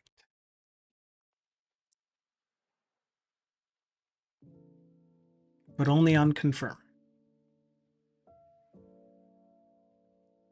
Okay, and what this will do is when we load this dialog, we remove this mapping transformation from what we're using to query the database to find any existing lot reference lookups. And when we are committing this, then we are applying that mapping rule at the very end of whatever transformation rules the user has provided for the lot reference field. What does that look like? Find out in the next video, because I'm done with my stream for the day. No, I'm kidding. We'll look at it once, but I will be ending my stream after we do this. What I'm going to do after the stream, after I do my time card, is make sure that this works on stream. But after the stream, if it works during the stream, I'll do my time card, but I'll also deploy this to the test server and do the database migration on the test server. And then test it on the test server as well. But pretty close to the end of my workday, and ooh, and I got some exciting news. Yay! Oh, I love exciting news. But this is feeling good so far.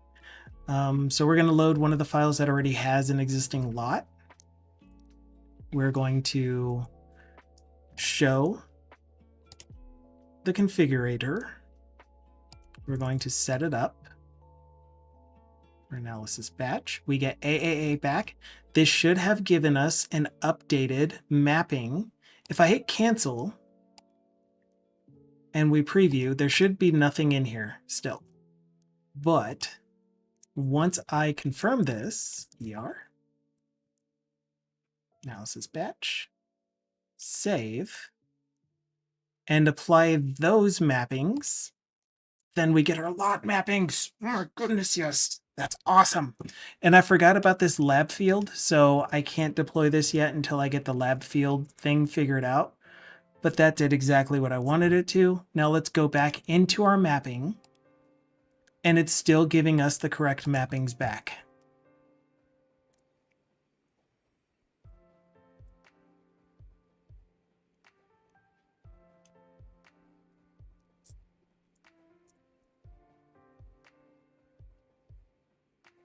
That's awesome. However, it's not requerying when I change the lab. That's bad. Okay, so I need to write that down. Does not requery when changing lab for existing lab lot mapping. Man, this is so close though. So close. All right, and then if I change you, where's analysis batch? Okay, yeah, it's still using the original value for lab. So lab is not getting updated the way that I think it should be, which is odd.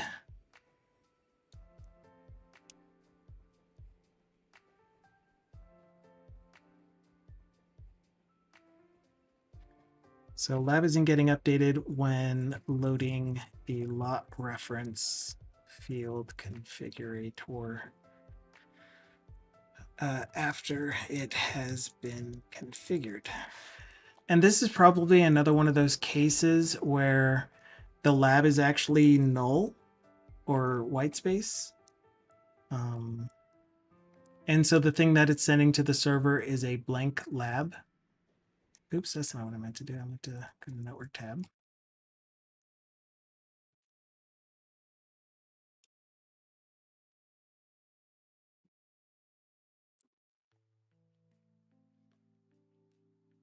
Which we won't know because I'm not running in WASM, but that's fine.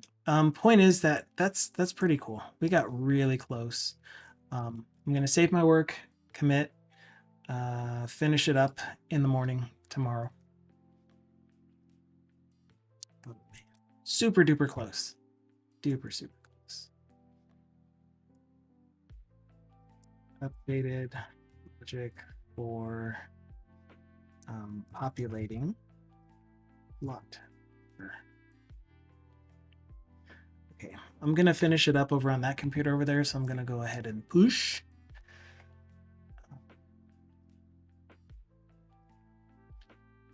But yeah, that's it. That's all that we're going to do for today. I will be back again on Friday for Community Day, which I hope you're able to join us and enjoy as well. But if not, totally okay.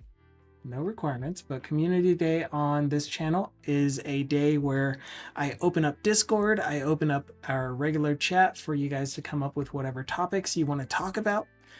And we'll spend some time talking about that, and I won't be doing any work. I will be working on the open source project, but if we get to it, if the conversation itself is just more involved and we don't do anything with the open source project, oh well.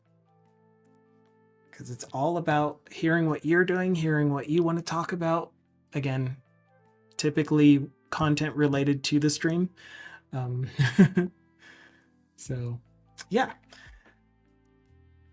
My VODs, as Dukasoft posted, get posted to YouTube immediately after the stream, since I'm streaming also to YouTube's, and provided nothing broke during that. And yeah. Anything else that I usually say, Dukasoft? Feel free to join our Discord if you're not a part of way too many Discords. I'll be back again on Friday, 10:30 a.m. Mountain Time. Thank you so much for your lurks, Abadus, Abido, whatever everyone else calls you. You can never have too many Discords. I think, if I recall correctly, Bob Ross indicated that he reached his limit on Discord servers that he could join. Thank you, Cool Cat, for being here. A real Cool Cat, not just any Cool Cat, but the real one. Definitely shout out to Dukasoft. Didn't I shout you out? I could have sworn I shouted you out. It must have been more than however long shout out cooldown is. So shout out to Dukasoft. We're going to read out. We're going to read out to a good friend of the channel. His name is Sedlex. He has a really cool bot that has AI behind it that does some voice generation stuff as well. I can shout it myself just fine. So anyway, we're going to raid Sedlix. I'll be lurking on his channel, lurking on Irish John's channel, lurking on Red Squirg, that looks like, and Cutie Kitty. But that's it for me for today. How do you even spell Cutie Kitty? Good. All I have to do is click. And Red Squirg.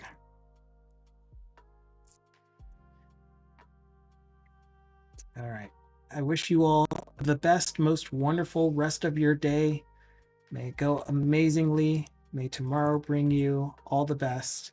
And something that I really, really want to borrow that someone else says at the end of her videos that I really, really like is, may you remember your magic today.